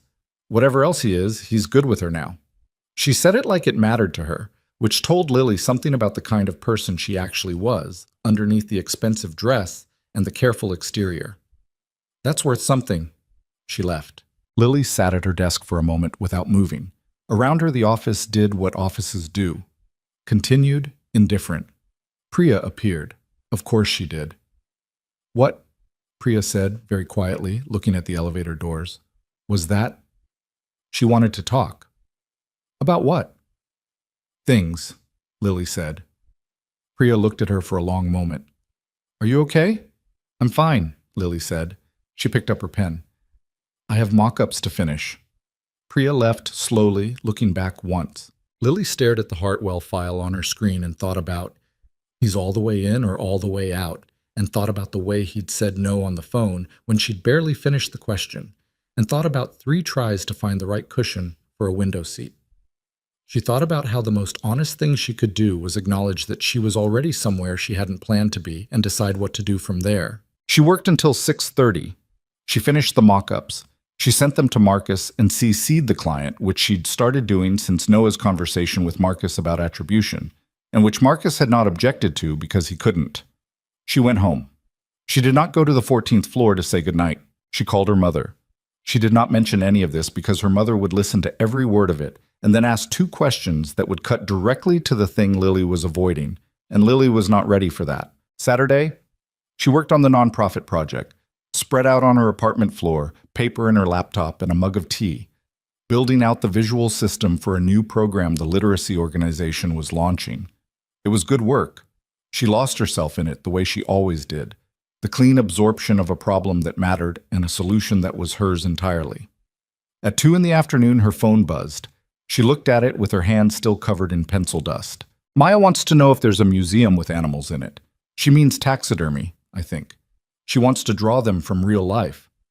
Lily stared at this message for a moment. Then she typed back, American Museum of Natural History, 4th floor. She'll need time. A pause. Then, are you free? She looked at her floor, at the nonprofit work spread around her, at the mug of tea going cold. She should not be free. Professionally, the distance between her and Noah Sinclair during the weekend was something she should be maintaining actively and deliberately. "What time?" she typed. They met at the museum at 3:30. Maya had a new sketchbook. Noah had apparently taken her to an art supply store that morning, and she had chosen a hardcover sketchbook with a blue cloth cover that she held with both hands going up the museum steps, as though it was something that required care. She also had a selection of pencils in a small case that she'd organized by hardness, which she showed Lily immediately upon seeing her. "He let me pick everything," Maya said. "Did you need all of them?" Lily asked. "I need the H range for the lighter animals and the B range for the darker ones," Maya said, with complete technical confidence. Lily looked at Noah. "Where did she learn that?" "YouTube, probably," he said. "She learns most things from YouTube. It's mildly terrifying." "It's fine," Maya said, already moving toward the entrance. "Come on." They went to the Hall of North American Mammals first because Maya had done research.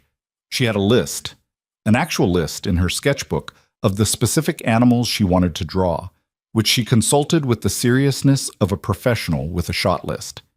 She positioned herself in front of the bison diorama, opened her sketchbook, selected a pencil, and began to draw with focused concentration that made several passing adults stop and look twice at a 6-year-old working with that quality of stillness. Lily and Noah stood slightly behind her and let her work. "She did research," Lily said.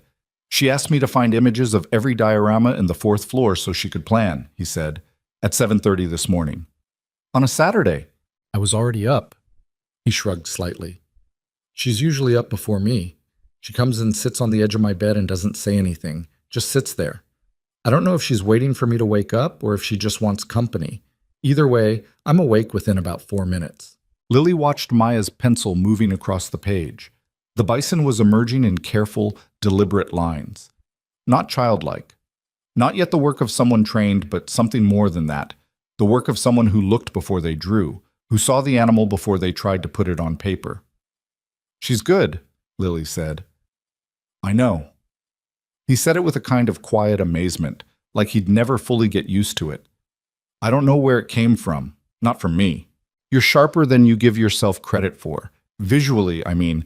The questions you've been asking all week." She stopped. "What?" "The way you think about design problems. You don't have the vocabulary yet, but the underlying spatial logic is there. You can tell when something is wrong. You just can't always say why." He looked at her. "You've been thinking about this." "I think about a lot of things," she said. "I know you do."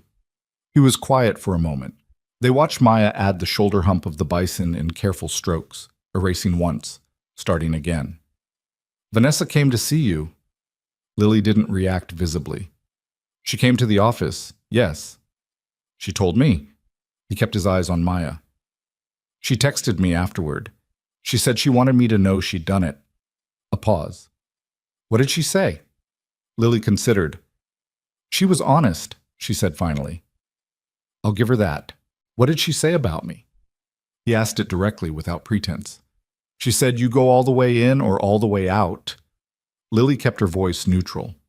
"That when you pull back, you don't warn anyone." He was quiet. Maya turned a page and started on the elk in the adjacent diorama. "She's not wrong," he said. "I know. Does that—" He stopped. "Does it what?" He looked at her then. Directly, the way he had in the elevator, the way he had across the conference table on that first morning, like he'd decided to stop managing the angle. "Does it change anything?" Lily held his gaze. "I don't know yet," she said honestly. "Ask me later." He nodded as though this was a reasonable answer, as though he understood that "I don't know yet" was not the same as no. They moved through the hall at Maya's pace, which was slow and thorough. She spent 14 minutes on the elk. She spent 22 on the mountain lion because the mountain lion was, in her words, structurally complex, and she wanted to get the shoulder angles right. She showed Lily the drawing partway through and asked what was wrong with the foreleg. Lily looked at it. "The joint is sitting too high. The elbow of a cat is closer to the body than you think." She found a pencil in Maya's case, the lightest one, a 2H, and on a blank page in the back of the sketchbook, she drew the basic skeletal outline of a cat's foreleg. Fast, rough, but accurate. See how the breakpoint sits here? Maya studied it. She looked at the mountain lion. She looked at the drawing. "Oh," she said, with the specific satisfaction of a correction that made something click. She went back to her sketchbook and fixed the leg. Noah was watching over Maya's shoulder. He glanced at Lily. She looked back at him. Neither of them said anything. They finished in the mammal hall at 5. Maya wanted the ocean life floor next, and they were halfway there when she announced she was hungry. There was a cafe in the museum, and they sat at a small table with a pretzel and an apple juice for Maya and coffees for the adults. And Maya opened her sketchbook and kept drawing while she ate, which meant the pretzel sat neglected for 10 minutes until Noah put it back in front of her with the wordless patience of someone who has done this exact thing many times. Maya ate a bite and kept drawing. "Can I see?" Lily asked. Maya pushed the sketchbook across the table. She'd moved on from the museum animals. She was drawing something from imagination, the birdfish hybrid she'd described at the diner, more developed now. It had wide pectoral fins like wings, and the coloring was all ocean gradients, and the eye was the eye of something from deep water. It was genuinely interesting. Not just for a 6-year-old. Interesting. "Maya," Lily said. This is really good." Maya looked up. She didn't perform modesty or wave it off. She looked at Lily with the clear eyes of someone who takes their own work seriously and wants to know if the feedback is real or polite. "Which part?" "The eye. And the way the fins sit against the body. The transition from the fish scale texture to the feather texture in the wing area. You solved a real structural problem there." Maya looked at the drawing. "I tried it 3 ways before this." "That's usually how it works," Lily said. "Dad says that too." "Your dad is right about some things," Lily said, not looking at Noah. "Most things," Maya said, correcting her, and went back to drawing.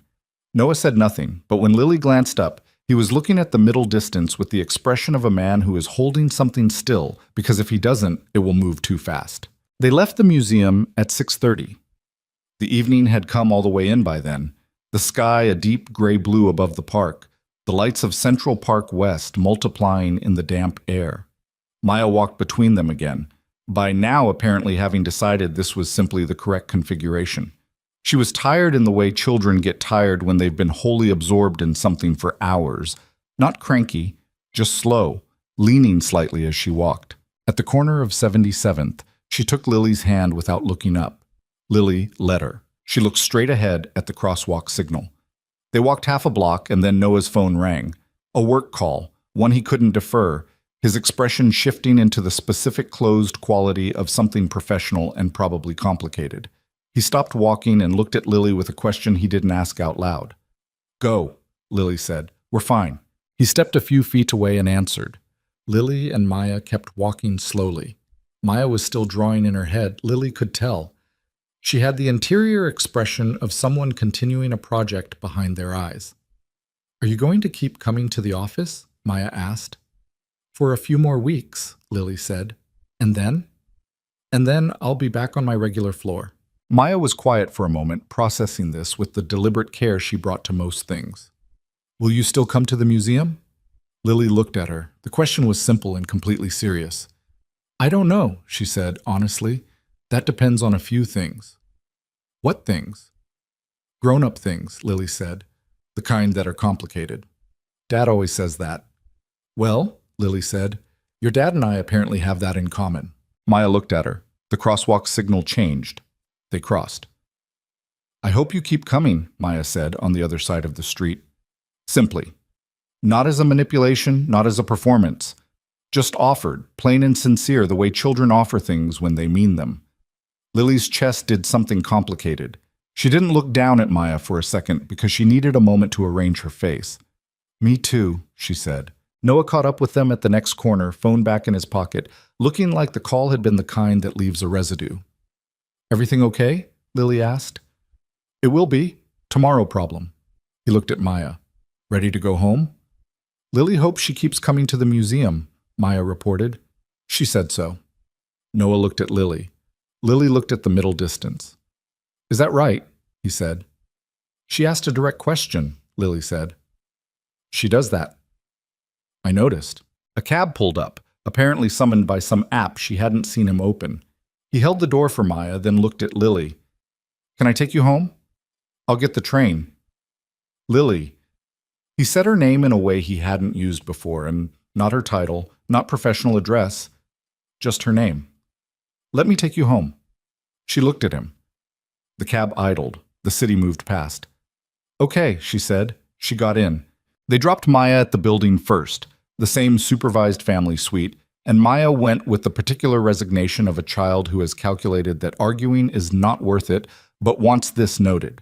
She hugged Lily before she went in, quick and tight, and then followed the building's childcare coordinator without looking back, which Lily thought was the exit strategy of someone with dignity. The cab continued south. They sat in the back seat with the particular quiet of two people who are aware of how much space is not between them. I need to tell you something, Noah said. She waited. The review ends in 10 days. He was looking straight ahead at the traffic. I'll be in San Francisco by the end of the month.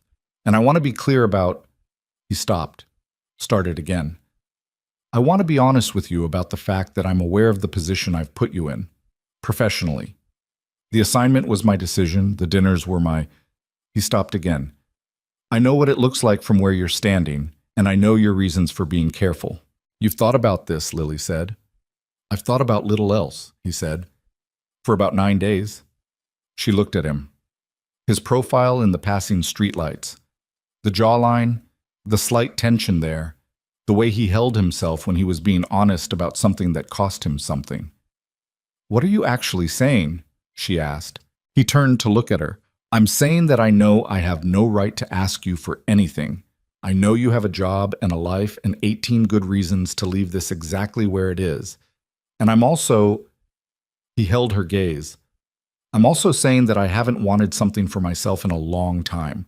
Not something that wasn't about work or Maya or the company, just something for myself. A pause. And I'm aware that saying that is not fair to you. The cab stopped at a light. Outside, the city poured past like water. No, Lily said. It's not fair. I know. And you're saying it anyway. Yeah, he said. I am. She looked at him for a long moment. Outside, the light changed. The cab moved.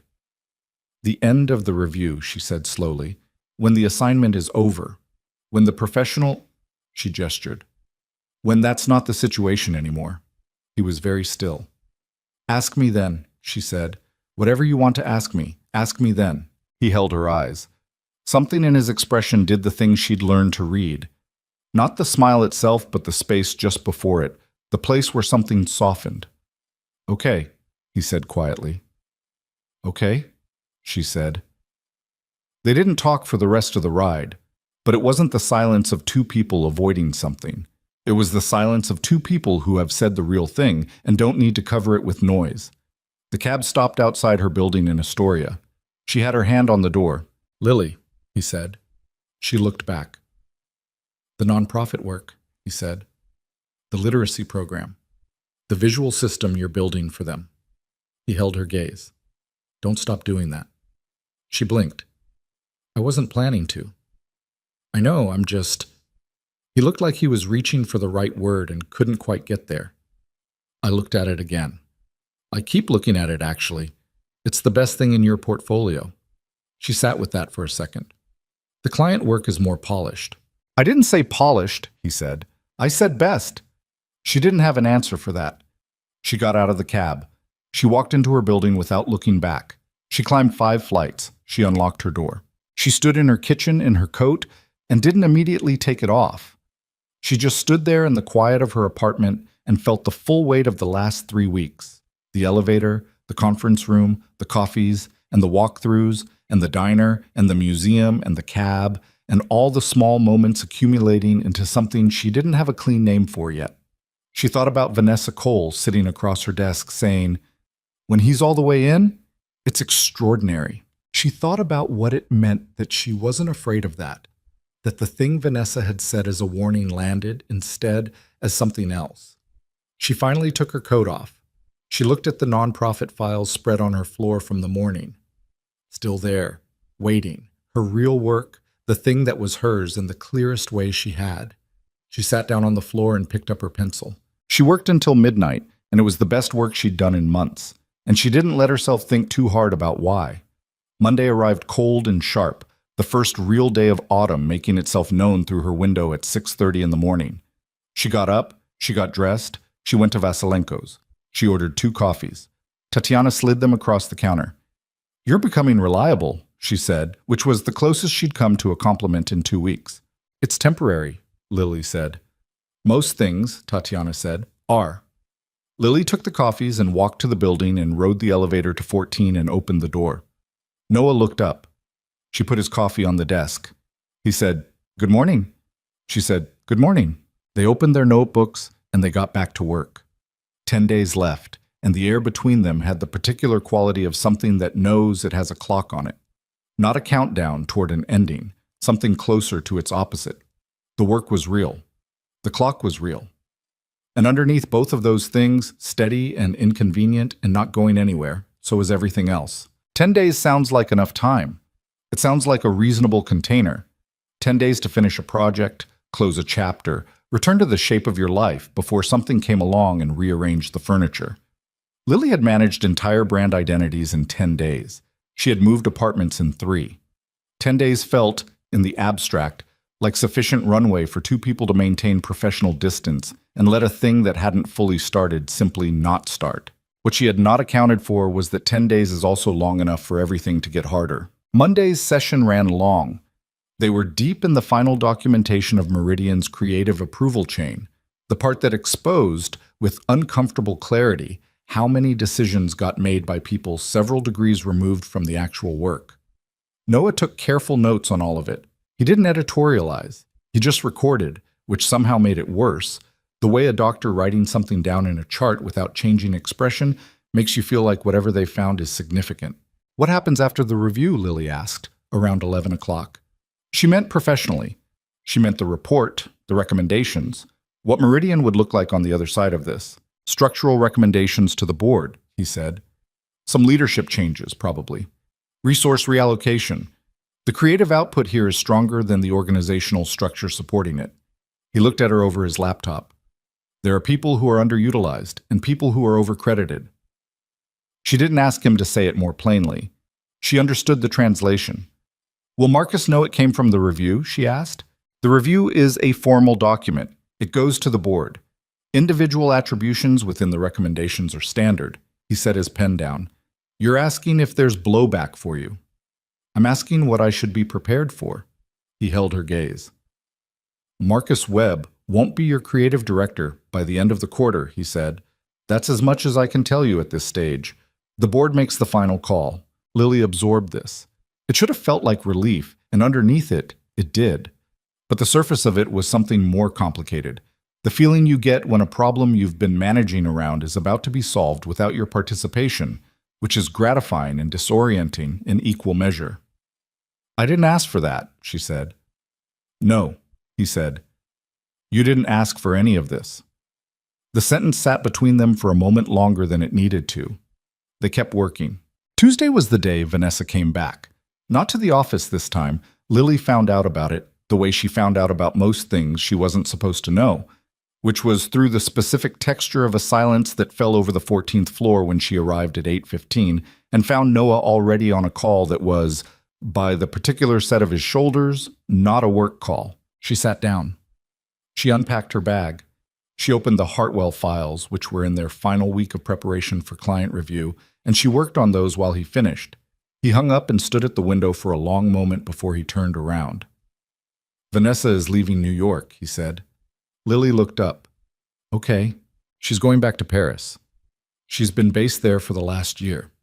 He came back to the desk and sat down, but he didn't immediately pick up his notebook. "She called to say goodbye." He paused. "She also said—" He stopped, looking for the right word. "She said she thinks I'm different now than I was 3 years ago." He was looking at the desk. "I didn't know whether that was a compliment." "What do you think she meant?" He looked up. "I think she meant that the thing I was bad at, being present, I'm less bad at it." He said it plainly, without the performance of self-reflection, just the actual thing. "She said she could see it, which means she could also see it then, when I wasn't." He was quiet for a moment. That's a strange thing to know. Lily looked at him. Do you still have feelings for her? He shook his head immediately, not as a deflection, but as a genuine answer. No, I haven't for a long time.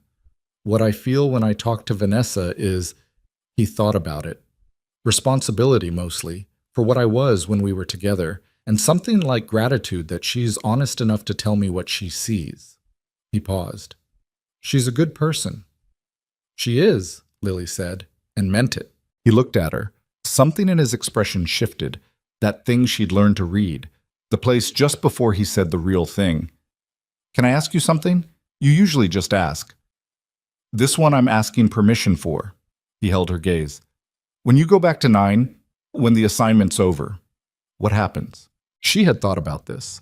She had thought about it on the subway and in the shower and in the 40 minutes before sleep that her brain had recently decided to use productively against her interests. I go back to my desk, she said. I finish Hartwell. I take on whatever comes next. That's not what I asked. She put her pen down. I know it's not. What happens with... He gestured, a small motion between them. This. The room was quiet. Maya was at her grandmother's in Boston until Thursday, and the absence of the small weight of her presence made the room feel larger and more exposed than usual. I told you to ask me when the assignment ended, Lily said. We have 7 days left, he said. I'm asking now. She looked at him. She thought about 18 reasons. She thought about Vanessa's voice. When he's all the way in, it's extraordinary. And she thought about 3 tries to get the right window seat cushion, and about a man standing on a sidewalk with his hands in his pockets until a car turned a corner. I don't know, she said. Honestly, I don't know what it looks like in practice. I know what I feel. I know it's real. I don't know how to make it work without one of us paying a cost I'm not sure either of us has fully calculated. He nodded slowly. He wasn't disappointed by the answer. She could tell. He was the kind of person who wanted the real thing over the comfortable thing, even when the real thing was unresolved. What would make it easier to calculate? If you weren't my employer's employer, she said. I know. If I had more leverage in my own professional situation. That's being addressed. I know it is, but it has to stand on its own. Whatever happens with you can't be what fixes my job situation. Those have to be separate. They are separate, he said. The review recommendations exist regardless of, he gestured again, regardless of anything else. I know that too, she said. I just need you to know that I know the difference. She picked up her pen. 7 days, she said. He picked up his notebook. 7 days, he agreed. They worked. But the quality of this working had changed, and they both knew it, and neither of them pretended otherwise. There was a heightened attention to ordinary things. The way she handed him a file, and their hands were briefly in the same proximity. The way he sometimes looked up from his work and caught her already looking. The particular texture of silences that were no longer just professional gaps between tasks, but something with more weight in them. It wasn't unbearable. It was the specific kind of difficult that comes from wanting something and waiting, which is its own distinct experience. Lily had done harder things. She reminded herself of this on Wednesday evening, riding the train home, standing again, holding the rail, the city sliding past the dark windows. She had moved to New York with $1,100. She had worked double shifts and built a portfolio from scratch, and sat across from Marcus Webb for 18 months, and held herself together through her mother's recovery and the rent increases and all the ordinary accumulated difficulty of being a person who is trying to build something from not quite enough. She could manage 7 days. What she could not manage, it turned out, was Wednesday evening in the 14th floor conference room. It was the end of the day. Noah had wanted to use the larger space to spread out the full documentation before he started drafting the report. Physical papers across a physical table, which was apparently how he worked when the thinking got complex. Lily was helping organize the sections, cross-referencing the notes from the last 2 weeks, when he stopped what he was doing and looked at her from across the table. I owe you something, he said. She looked up. What? For the elevator. The corner of his mouth moved. You said the apology barely counted. I agreed. I've been thinking about what I owe you in return. She stared at him. You're not serious. I'm extremely serious. You don't owe me anything for the elevator. I was the one who... I've been thinking about this, he said over her, and I've landed on the position that I had an equal role in that moment, even if my role was purely circumstantial. Your role was standing in an elevator, in a way that was apparently open to interpretation. He set down the papers he was holding. I've decided the appropriate response is to tell you something true. She looked at him across the spread of documents. 2 weeks of work laid out between them, the whole architecture of what they'd built in this room. That's not revenge, she said. That's not even in the same category as revenge. I know. I'm terrible at revenge. He looked at her steadily. I've been thinking about you since the elevator. Not since the meeting, not since the assignment started. Since the elevator. He said it plainly, like a statement of fact rather than a declaration. I thought about it because I watched you walk out of that elevator, and I thought, there's someone who is not managing herself for anyone else's comfort, not even her own. A pause.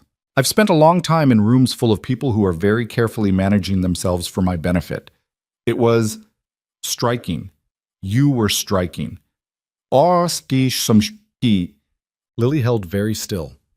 That's the true thing, he said. That's what I owe you. The conference room was quiet. The city moved past the windows, indifferent, 23 floors down. I slapped you, she said. That's your romantic origin story? I'm not calling it romantic. What are you calling it?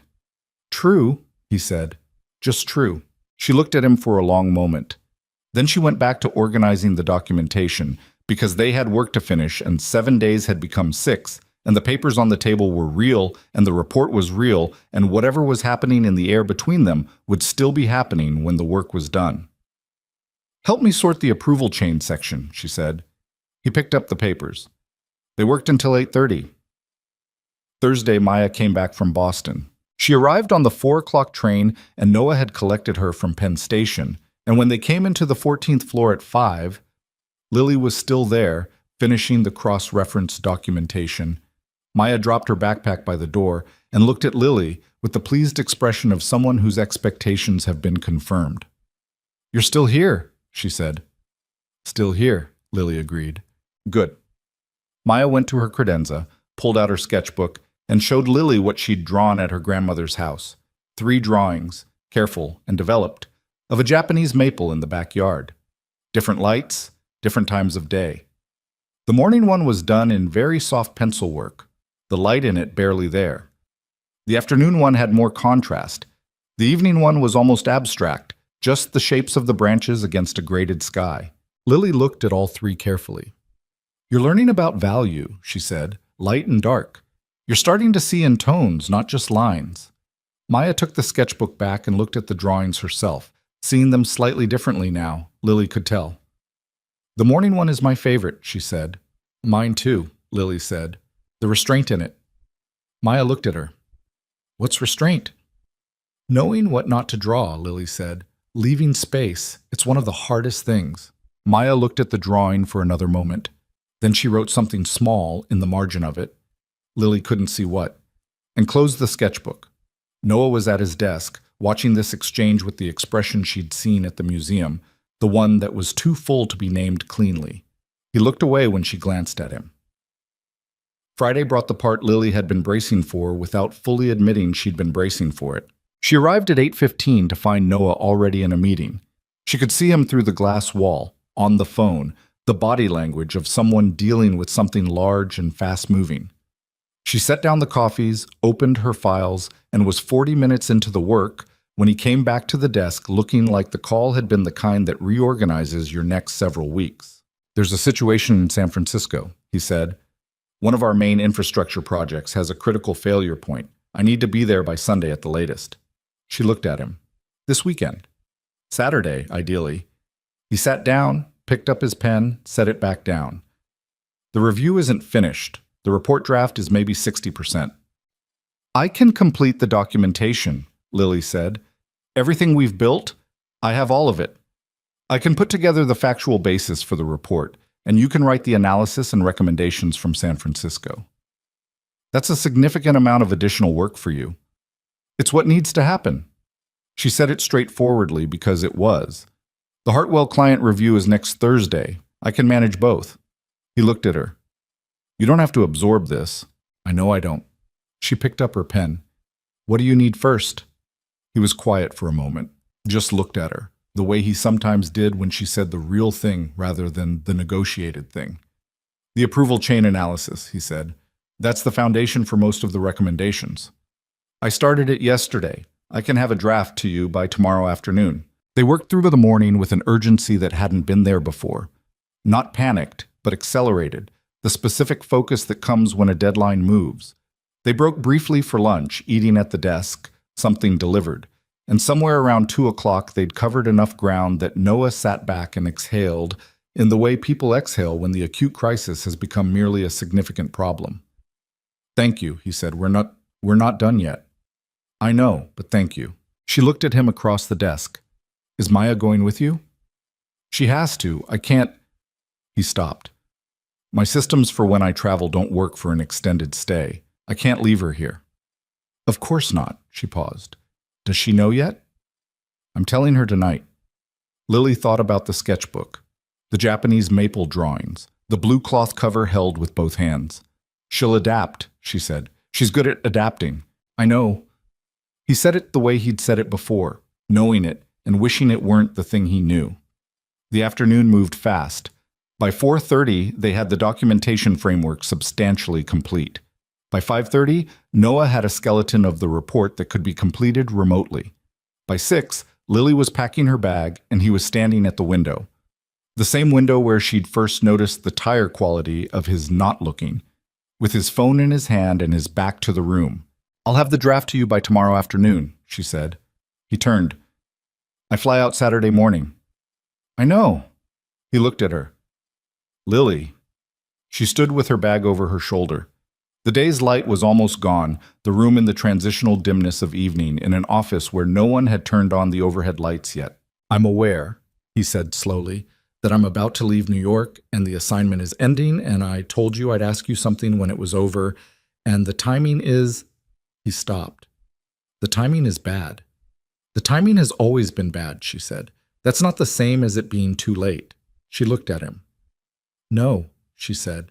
It's not. He took 3 steps across the room. She registered this consciously, the deliberateness of it, the fact that he moved like someone who had decided something and was done with the deciding part. He was close enough now that she had to look up slightly. He raised his hand and she didn't move. Not because she was uncertain, but because she was the opposite of uncertain, because she was standing in the complete stillness of someone who knows exactly what they want and is letting it arrive. He touched her face, just his fingers along her jaw, where months ago her own hand had moved in anger and regret. He traced the angle of it, slow and deliberate, his thumb passing along her cheekbone, and his expression was the most unguarded she'd ever seen it. Not performed tenderness, not managed emotion, just the actual thing, present and undefended. This is the cheek, he said, very quietly. She felt the breath leave her slowly. What? The cheek you... He stopped. Something happened in his expression, something warm and a little helpless. I'm not going to say it was the best thing that ever happened to me. That would be a lot. It would be a lot, she agreed. Her voice was steady, which surprised her. But He looked at her. I'm glad you were in that elevator. I'm glad you had a bad day, and I'm glad you were standing behind me. And I'm even glad about the part that hurt, because it led here, and here is... He exhaled. Here is where I want to be. She looked up at him. The room was very quiet. Outside, the city did what it always did, going on without them, indifferent and perpetual. You're leaving Saturday, she said. Yes. And you don't know when you're back in New York. A month, maybe? The infrastructure situation could stretch. A month, she said. I know. She looked at him for a long moment. All the careful, reasonable, professionally boundaried parts of her were still present, still noting the complications, still running the arithmetic of what this cost. They were just not winning the argument anymore. Then you should probably not waste tonight, she said. He looked at her. Something broke open in his expression, not dramatically, not like a door being kicked down, but like a window being raised in a room that has been closed for too long. Just light coming in. He leaned down and kissed her. Not tentative, not the practiced ease of someone for whom this came effortlessly. She could feel that he was a little unsteady with it, which was somehow the most honest thing about him, that this man who was certain and deliberate in everything was slightly unsteady, kissing her in a half-dark office at the end of the day. His hand stayed along her jaw, the other at her shoulder, and she had one hand against his chest because she needed to feel that he was actually there, that this was actually happening, that it wasn't the particular cruelty of her own imagination. He was there. It was happening. When they separated, she kept her eyes closed for a moment, just another second of that. She opened them. He was watching her with an expression she didn't have a word for and didn't need one. "Okay," she said. "Okay," he said.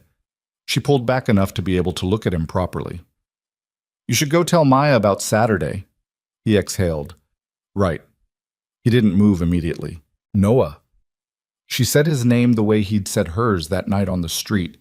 Not formal, not professional, just the name, just him. "Yeah," he said. He stepped back. He picked up his jacket from the chair. "Saturday morning, I fly out. Tomorrow? Would you come for dinner? With Maya. One more time before we go." "Yes," she said. He nodded. He looked at her for one more moment, then he went to get his daughter. Lily stood alone in the half-dark room. She pressed her hand flat against the desk where all their work was spread and felt her own heartbeat, fast and unsteady, doing the exact same thing it had done in the elevator. She hadn't been wrong about that moment. She'd been wrong about what it meant. She'd read it wrong and acted badly, and it had been a mess. But the instinct underneath, the sheer electrical awareness that something significant was in the room with her, that had not been wrong. She gathered the last of her files. She turned off the desk lamp. She took the elevator down. On the 9th floor, she stopped and stood at her own desk for a moment. Her north-facing desk, in the gray light, which was dark now, fully night. She looked at her monitor, the Hartwell files. The ongoing work of being someone who worked here and needed this job and paid rent and called her mother and had a life that was built from careful, real things. She was still that person. That hadn't changed. It had just gotten more complicated in a way that felt, for the first time in a very long time, worth the complication. She took the train home. She ate dinner. She called her mother. "You sound different," Ruth Carter said. Lily was quiet for a moment. "Different how?" "Like something happened." "Something happened," Lily said. Her mother waited. She was good at that. Ruth Carter had always had the patience to wait for things to arrive rather than reaching for them. "It's complicated," Lily said. "Is it good?" Lily leaned against her kitchen counter and looked at the west-facing window, fully dark now, just the ambient glow of the neighborhood beyond the glass. She thought about a half-dark room and a hand along her jaw and the particular quality of being unsteady with someone. "Yeah," she said. "I think it's good." "Then don't ruin it by thinking too hard," her mother said. "You get in your own way." "I know. You always have." A pause. "Tell me about him."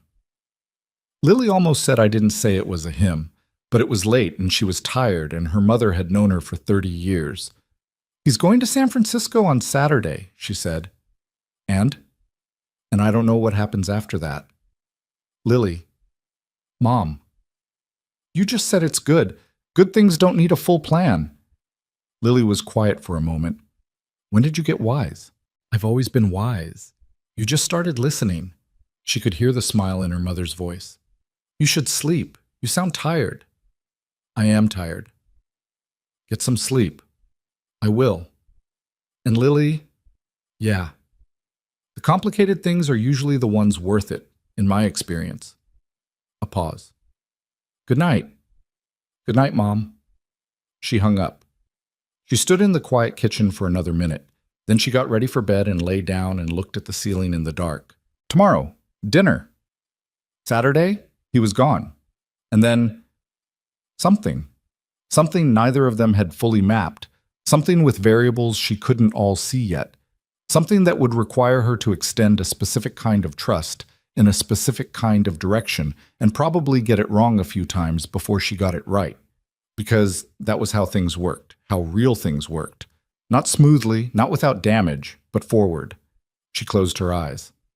Outside, the city went on. Inside, very quietly, something that had been careful for a long time started to unknot. She slept.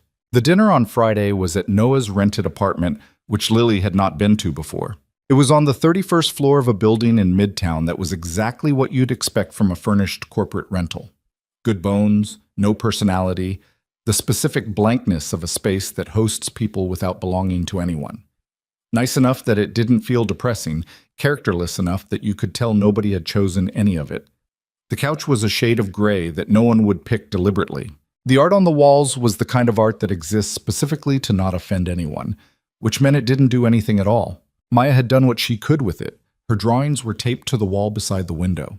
The Japanese maple series from Boston, 2 of the museum animals, a new one Lily hadn't seen that appeared to be a whale with moth wings, rendered in deep blues and soft grays. Her blue cloth sketchbook was on the kitchen table next to a box of colored pencils. The red throw pillow from the credenza was on the couch. A pair of small rain boots by the door, one tipped over. It looked, in spite of everything, like somewhere someone lived. She brought most of this in a backpack, Noah said, coming out of the kitchen when Lily came in. He was in a t-shirt and jeans, which was different, and Lily registered the difference the way you register anything that shows you a new angle of someone you've been looking at closely. He handed her a glass of wine. I don't know how she fit all of it. She's resourceful, Lily said. She really is. He looked at the drawings on the wall. She put those up the first night. She said the walls were sad. They were sad. They're better now. He said it simply, about the drawings, about the apartment. But Lily heard it as more than that, and she thought he knew she heard it that way, and neither of them made a thing of it. Maya appeared from what was apparently the bedroom, already in pajamas, which she had put on voluntarily because she had decided pajamas were the correct clothing for a Friday dinner at home. She was carrying the whale moth drawing, which she presented to Lily immediately. I finished it, she said. Lily held it, looked at it properly. The creature had an impossible anatomy that somehow worked. The whale body was solid and weighted. The moth wings were fragile, dusted with the pattern detail Maya had been developing. They should have canceled each other out, and instead they made something that felt, improbably, like it could exist, like it had found its own logic. Maya, Lily said, this is genuinely beautiful. Maya looked at the drawing with her. The wings were hard. I can see where you worked them out. You changed the attachment point.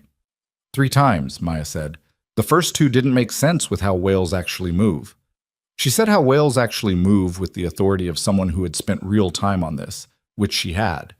Lily handed the drawing back, and Maya set it carefully on the kitchen table, next to the sketchbook, in the particular way she handled things she cared about. They ate dinner.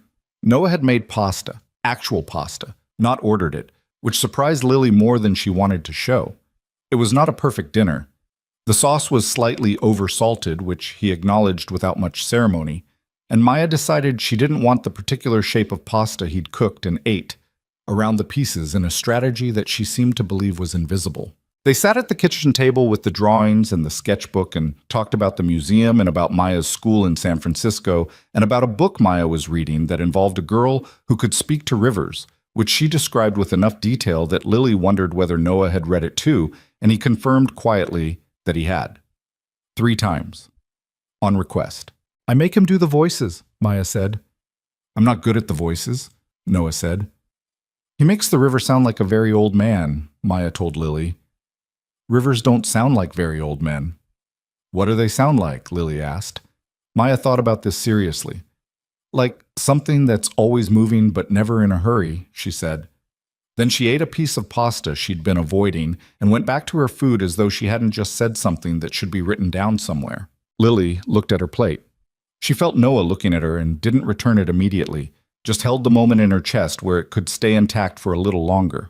After dinner, Maya showed Lily the whale moth drawing one more time, this time explaining the research she'd done on moth wing patterns, which she had saved in a folder on Noah's iPad. Actual photographs, organized by species. She had notes. 6 years old, and she had annotated reference notes on moth wing patterns because she needed to understand the thing before she could draw it. Lily thought about her own sketchbooks at that age, the compulsive filling of every page, the hunger to look and record, the absolute seriousness with which she had treated a drawing of a horse when she was 7 that she'd worked on for 4 days because the legs weren't right. She had not thought about that drawing in years. "When you go back to San Francisco," Lily said, "will you keep drawing?" "Every day," Maya said, as though this was not a question. "Will you show me when you're done with things?" Maya looked at her with the assessing expression. "How?" "Your dad has my number," Lily said. "He could take a picture and send it." Maya looked at Noah. "Can you do that?" "Yes," he said. "Okay." Maya looked at Lily. "I'm working on something else, an Arctic fox, but I need to understand the fur better. It's different from regular fur." "It is," Lily agreed. "It's layered. 2 coats, actually. The undercoat is very dense. If you look at references, you'll see the outer fur moves differently from the way cat fur does." Maya grabbed the iPad. Noah met Lily's eyes across the table, and she saw in his face the particular expression she'd been cataloging for weeks, the one that happened when something exceeded what he'd been prepared for, and he was still catching up. They did the dishes together while Maya retreated to the couch with the iPad and began what was apparently a thorough photographic investigation of Arctic fox fur. Noah washed, Lily dried, because the kitchen was not large enough for both of them to do the same task, and the arrangement settled naturally without discussion, which felt like its own small information. "She's going to miss you," he said, not looking up from the sink. "I'm going to miss her," Lily said. And then, because it was true and she was tired of managing what was true, "Both of you." He passed her a pan. Their hands were in the same space for a moment. He didn't rush through it. "A month," he said. "Maybe less if the infrastructure situation resolves cleanly. And I'll be back in New York in any case. The board wants a follow-up meeting on the review." "I know," she said. "I'll still be here." "I know you will." He looked at her. "I want to call you while I'm there, not just about work." "Then call me," she said. He nodded. He handed her the last dish.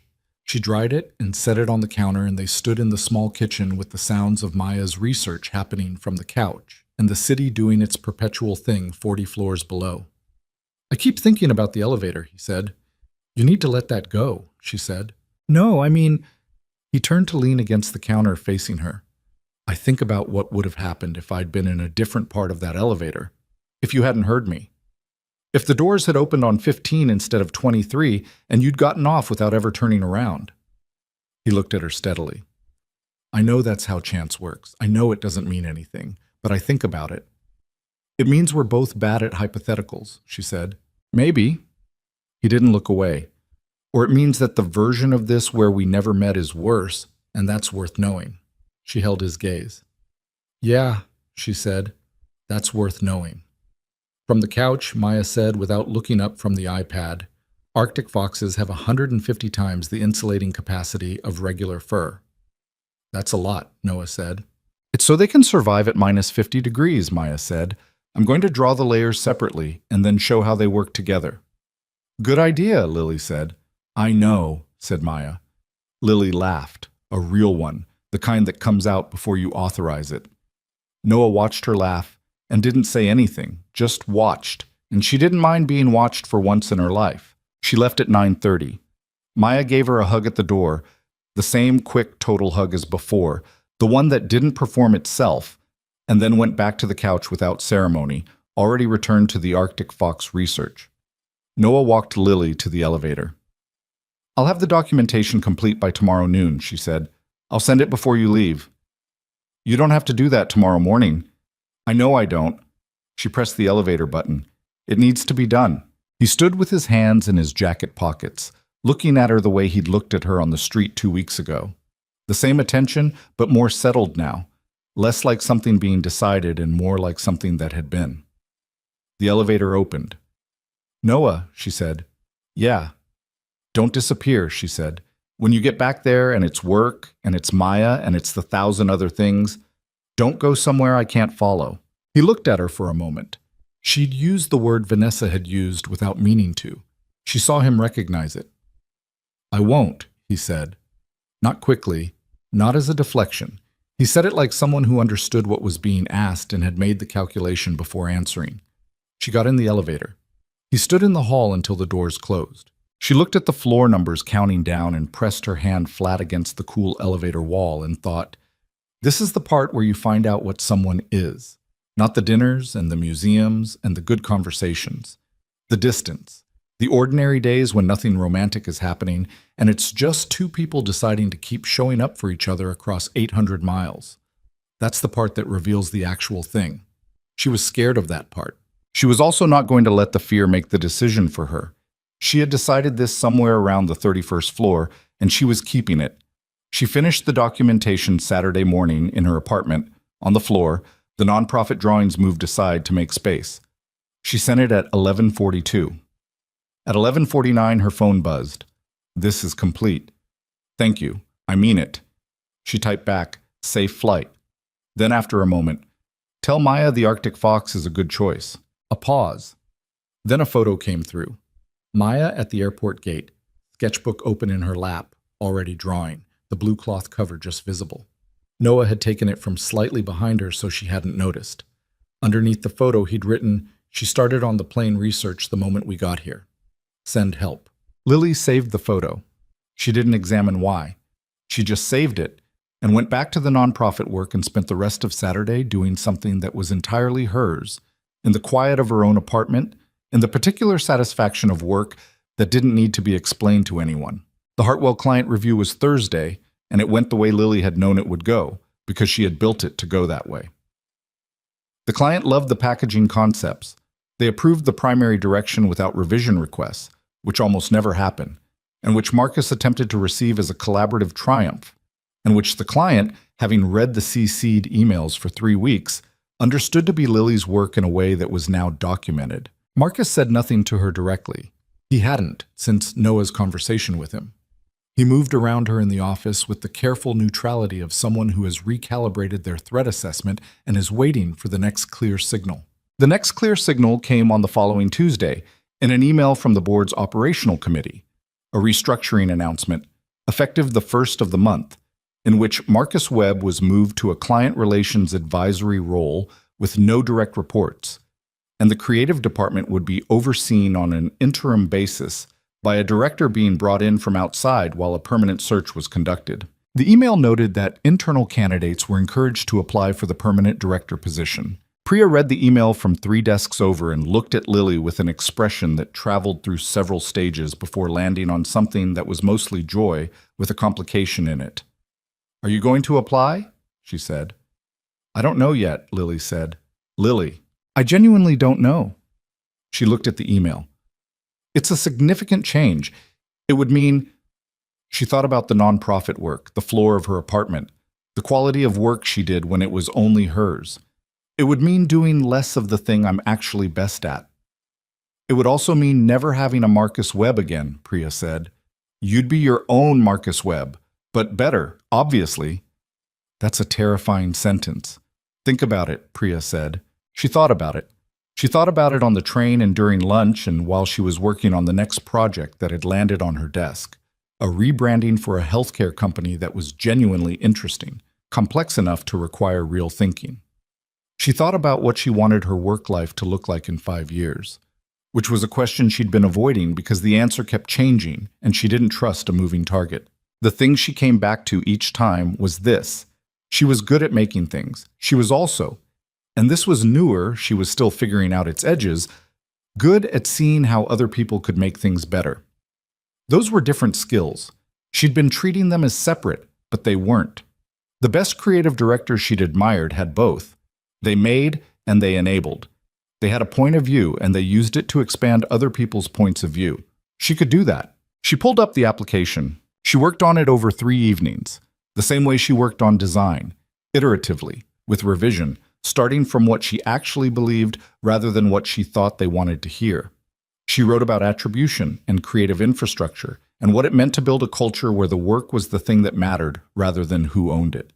She wrote about the Hartwell project, factually, with complete information about origination and development. She wrote about what she thought a creative department should actually do and how it should work. She sent it on a Thursday night at 10:15 and then made tea and sat at her window in the dark.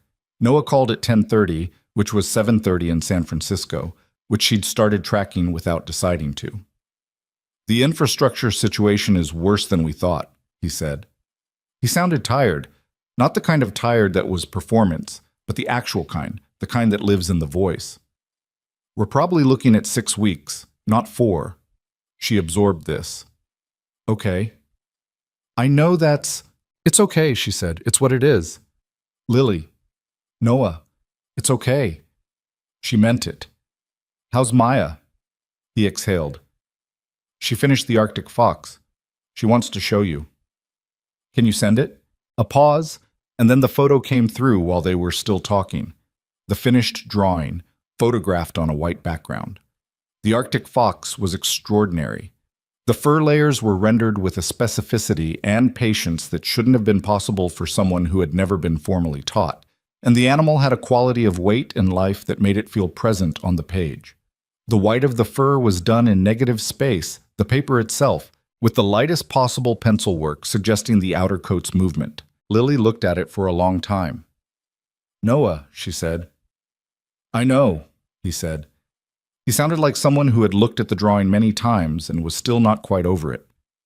She needs real instruction, not formal school necessarily, but she should be working with someone who can show her things, in person, someone with actual technique. I've been thinking about that, he said. Do you have a recommendation? I have a few names, she said. I can send them. That would... He stopped. Thank you. Stop thanking me for things. I'll stop when there are fewer things to thank you for. She looked at the Arctic fox drawing on her phone screen. I applied for the director position, she said. A pause. Tell me. She told him, not the strategic version, not the managed version. She told him what she'd actually written, what she'd said she believed, what she'd said she thought the job should be. He listened the way he always listened, without interrupting. And when she finished, there was a brief silence that she'd learned to read as actual thinking rather than absence. They'd be fortunate to have you, he said. You have a conflict of interest in that assessment. My conflict of interest doesn't make the assessment wrong. He paused. When do they decide? 3 weeks. I'll be back in New York before then. She held her phone. Outside, the west-facing window showed her the usual ambient glow of the neighborhood, the same view she'd stood at on so many late evenings trying to figure out what she thought and felt and wanted. You should know, she said, that my decision on this has nothing to do with whether you're in New York when they decide. I made it for my own reasons. I know that, he said. I wouldn't want it any other way. She believed him. That was the thing. She actually believed him. It had taken her time to get there. The specific earned trust of someone who has watched another person's actions long enough to be reasonably sure they match the stated positions. He had said he wouldn't disappear, and he had not disappeared. He called, not just about the report, not just about logistics. He called to tell her Maya had drawn a complete series of cavefish because she'd gone down a Wikipedia rabbit hole at 9:30 on a school night. He called because he'd seen something on the street in San Francisco that had made him think of something she'd said, and he wanted to tell her about it. He sent photographs of Maya's drawings with a steadiness she hadn't expected and had begun tentatively to rely on. She was not good at relying on people. She was aware of this. She had built a life on her own competence and her own resources because she had understood early that depending on others was a variable she couldn't always control, and she preferred controllable variables. It had made her capable in private and in the specific ways she was now acknowledging to herself, lonely in the quiet spaces. She was working on it. It was effortful and ongoing, and she was not doing it perfectly. She thought sometimes about what her mother had said. The complicated things are usually the ones worth it.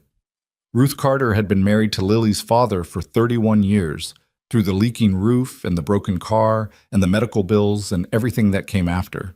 She had loved him through the versions of him that were difficult as well as the ones that were easy, and he had done the same for her. And it had not been a smooth or perfect thing, and it had been worth every year. That was the model Lily had grown up inside of. Not a fairy tale. Something sturdier and less flattering and more real. She could work with real.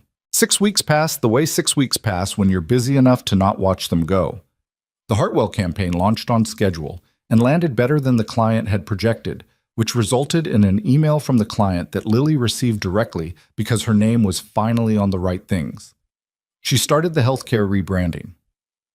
She had 2 conversations with the board's search committee about the director position, both of which went well in the way that conversations go well when you've stopped trying to say the right thing and started just saying the true thing, The nonprofit literacy program launched their new visual identity in October.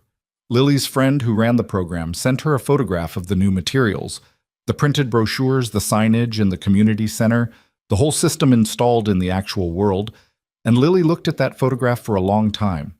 She had made a thing that was now living somewhere beyond her, doing its work without her, which was the point of all of it, always. She printed the photograph and put it on her desk. On a Tuesday in late October, she was at that desk when her phone buzzed with a message she'd been expecting and not letting herself fully expect. Landing at JFK at 4. Are you free tonight? She typed back, yes. She finished what she was working on. She went home and changed, not dramatically, just into her own things, the clothes that were actually hers and not her professional presentation. She made tea and stood at the window, the late October light thin and clean, the neighborhood going about its business below. The buzzer sounded at 7. She pressed the intercom. Yeah, it's cold out here, Noah's voice said, with the particular dry quality she had missed more than she'd been fully admitting. She buzzed him in. She heard him on the stairs, the 5 flights, which she'd warned him about in a text that he'd responded to with a voice memo of himself breathing heavily, which had made her laugh alone in her apartment at 11 at night. Now she heard his actual footsteps and then a knock, and she opened the door. He looked like someone who had been traveling for 8 hours and had not slept enough and needed a haircut. He was carrying a paper bag that smelled like the Ukrainian place, which meant he had gone to Vasilenko's before coming here, which meant Tatiana had confirmed he was a regular, which she had apparently done without him having to explain anything. Hi, he said.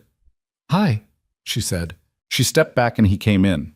He took in the apartment, the west-facing windows, the nonprofit photograph on the corner of her desk, the design work spread on the floor from the morning, the sketchbooks she'd started keeping again, the accumulated evidence of how she actually lived. It looks like you, he said. Is that good or bad? It's exactly what I thought it would look like, he said. That's good. He set the bag down on her kitchen counter. She opened it. 2 coffees, the right kinds, which meant he'd remembered without asking, and a paper bag of something that turned out to be the honey walnut pastry Tatiana made on Tuesdays that Lily had mentioned in passing in a phone call 3 weeks ago. She looked at the pastry. She looked at him. You remembered that, she said. I write things down, he said. She laughed. He smiled at her. The full one.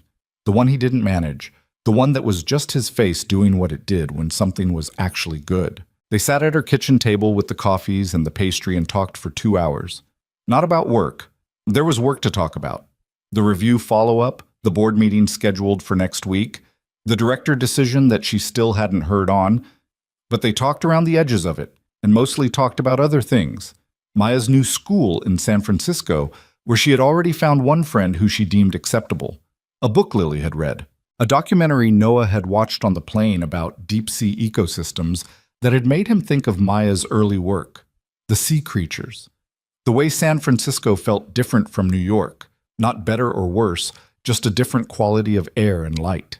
At some point, the kitchen got dark around them, and neither of them got up to turn on the light, just let the apartment dim to the warm, ambient glow of the window, and kept talking. The director position, he said eventually. They called this morning, she said. He waited.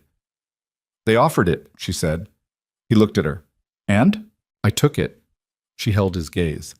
I took it because I want it and I'm ready for it, and because I wrote the application about things I actually believe, and it turns out people respond to that. She paused. I need you to know it had nothing to do with... I know, he said. I know it didn't. He was quiet for a moment. Are you happy about it? She thought about the question with the honesty it deserved. I'm scared, she said. And yes. He nodded. Those usually come together, he said. Yeah, she said. I've noticed. She looked at him across the table. The man from the elevator, which was still somehow the way she oriented the story in her own head. Not as a romantic beginning, but as the literal starting point. The moment when a bad day in a crowded elevator and a single misread sentence had cracked open into something she would not have predicted and could not imagine undoing. She had been wrong about him in that elevator. She had been wrong about what was happening, and she had acted on the wrongness, and it had been genuinely embarrassing, and she had not let it diminish her, which was the part she thought about sometimes. The part that said something about her she needed to know. And he had not let it define her either. He had taken the slap and the apology and the whole awkward mess of it and decided to be curious rather than aggrieved, which said something about him she needed to know. They were both imperfect people who had done imperfect things and were, with effort and genuine attention, building something careful and real. "I have something for you," he said. He reached into his jacket pocket and put something on the table between them. A small, flat envelope. From Maya. Lily opened it. Inside was a drawing, folded carefully in thirds. The whale moth, but developed, fuller than the version she'd seen in the apartment. Maya had worked on it over the last 6 weeks, clearly adding depth and detail. The wings had the kind of specific pattern work that came from the moth research. The whale body had an underwater weight to it. And in the bottom right corner, in the careful handwriting of someone who took handwriting seriously, Maya had written, "For Lily," who helped with the shoulder angles. Lily held it. She pressed her lips together and looked at the drawing and did not cry, which took some work. "She's been working on it since San Francisco," Noah said. "She wanted it to be done before I came back." "Tell her—" Lily stopped, looked at the drawing. "Tell her the wings are exactly right." "You can tell her," Noah said. "She's going to call tomorrow. She wants to know how the Arctic fox research is going to work, whether you've looked at the names you sent." "I looked at all of them," Lily said. "I have thoughts." "She'll want to hear them." Lily set the drawing down on the table with the care it deserved. She looked at Noah. He looked back, unhurried, the way he'd looked at her from the beginning, like he had decided something and wasn't going back on it. "This is real," she said. Not a question. A checkpoint. An honest asking. "Yes," he said. The same way he'd said no about Vanessa on the phone weeks ago. Immediate and complete and not performing certainty but simply having it. "It's going to be difficult sometimes," she said. "The distance, the way our lives work. Your life is large and complicated." "So is yours," he said. "Mine is about to get more complicated," she said. "New job, bigger responsibilities, less time." "I know. I need you to know it in advance, not theoretically, actually." He held her gaze across the small kitchen table, the drawing between them, the coffee going cool. "I know it," he said, "and I'm staying." She held that word, staying. Not a grand promise, not a contractual declaration. Just a man telling her the simple, accurate thing about what he intended. She nodded. "Okay," she said. "Okay," he said. She got up to make more tea. He got up to help because the kitchen was small and the kettle was on the far side of the counter and he was already standing. They worked around each other in the small space without choreography, just the natural negotiation of two people who have learned each other's rhythms without planning to. She thought about her parents in the kitchen of the house with the leaking roof, the strategic buckets, the rain on aluminum, the 31 years of working around each other in small spaces and large silences and all the ordinary days that made up a life. It had not been a smooth or perfect thing, and it had been the most real thing she'd ever watched. She was not her parents. Noah was not her father. This was not that story. It would be its own story, with its own shape, its own difficulties, its own version of the leaking roof. But the essential thing, the willingness to stay in the room, to tell the truth even when it was inconvenient, to extend trust and mean it, that part she recognized. She could work with that. They drank the tea at the window, standing side by side, looking out at the west-facing view. The light was fully gone now, the neighborhood in its nighttime state, the amber glow of streetlights and lit windows, and all the accumulated quiet lives going on behind glass. "I love this window," he said. "I know," she said. "It's the best thing about this apartment. It turns gold for a while, in the evenings." She looked at him. "How do you know that?" "You mentioned it," he said. "A while ago. One of the early phone calls." He looked out at the dark. "I've been thinking about it." She turned back to the window. The city was doing what it always did, going on, indifferent and perpetual, holding several million lives at once without knowing the name of a single one of them. Out there were people having first conversations and last ones, people arriving and leaving, people in elevators making small sounds that were open to interpretation. Here, in a fifth-floor walk-up in Astoria, with west-facing windows and a non-profit photograph on the desk, and a drawing of a whale moth on the kitchen table, Two people were standing close enough that the warmth of one reached the other, looking at nothing in particular and saying nothing in particular and being exactly where they were. Lily thought about the elevator. She thought about the slap in the silence and his voice, steady and unhurried. That was an interesting interpretation. She thought about how a moment of anger and exhaustion and misread information had been the door, the accidental door, the one she'd have never looked for on purpose. Not every door you find by accident is the wrong door. Some of them are the ones you needed to walk through and just didn't know yet where to find. She knew something else now, too. Something she'd been learning slowly over these weeks, in the space between her own careful life and the person standing next to her at this window. That being known, actually known, the difficult parts and the dark parts and the parts you keep quiet because they're too important to risk, is not the same as being seen. Being seen is easy. People see you all the time without understanding a single thing. Being known takes longer. It requires someone who asks the real questions and waits for the real answers and doesn't flinch when the real answers are complicated. She had spent a long time being good at being seen and afraid of being known. She was less afraid now. Noah reached over without looking away from the window and took her hand. Not dramatically, just took it, the same way Maya had taken it on the sidewalk outside the museum. Easy, unhurried, like this was simply the correct thing to do and always had been. She let her hand be held. Outside the city. Inside something that had taken its time arriving and intended to stay. She held on,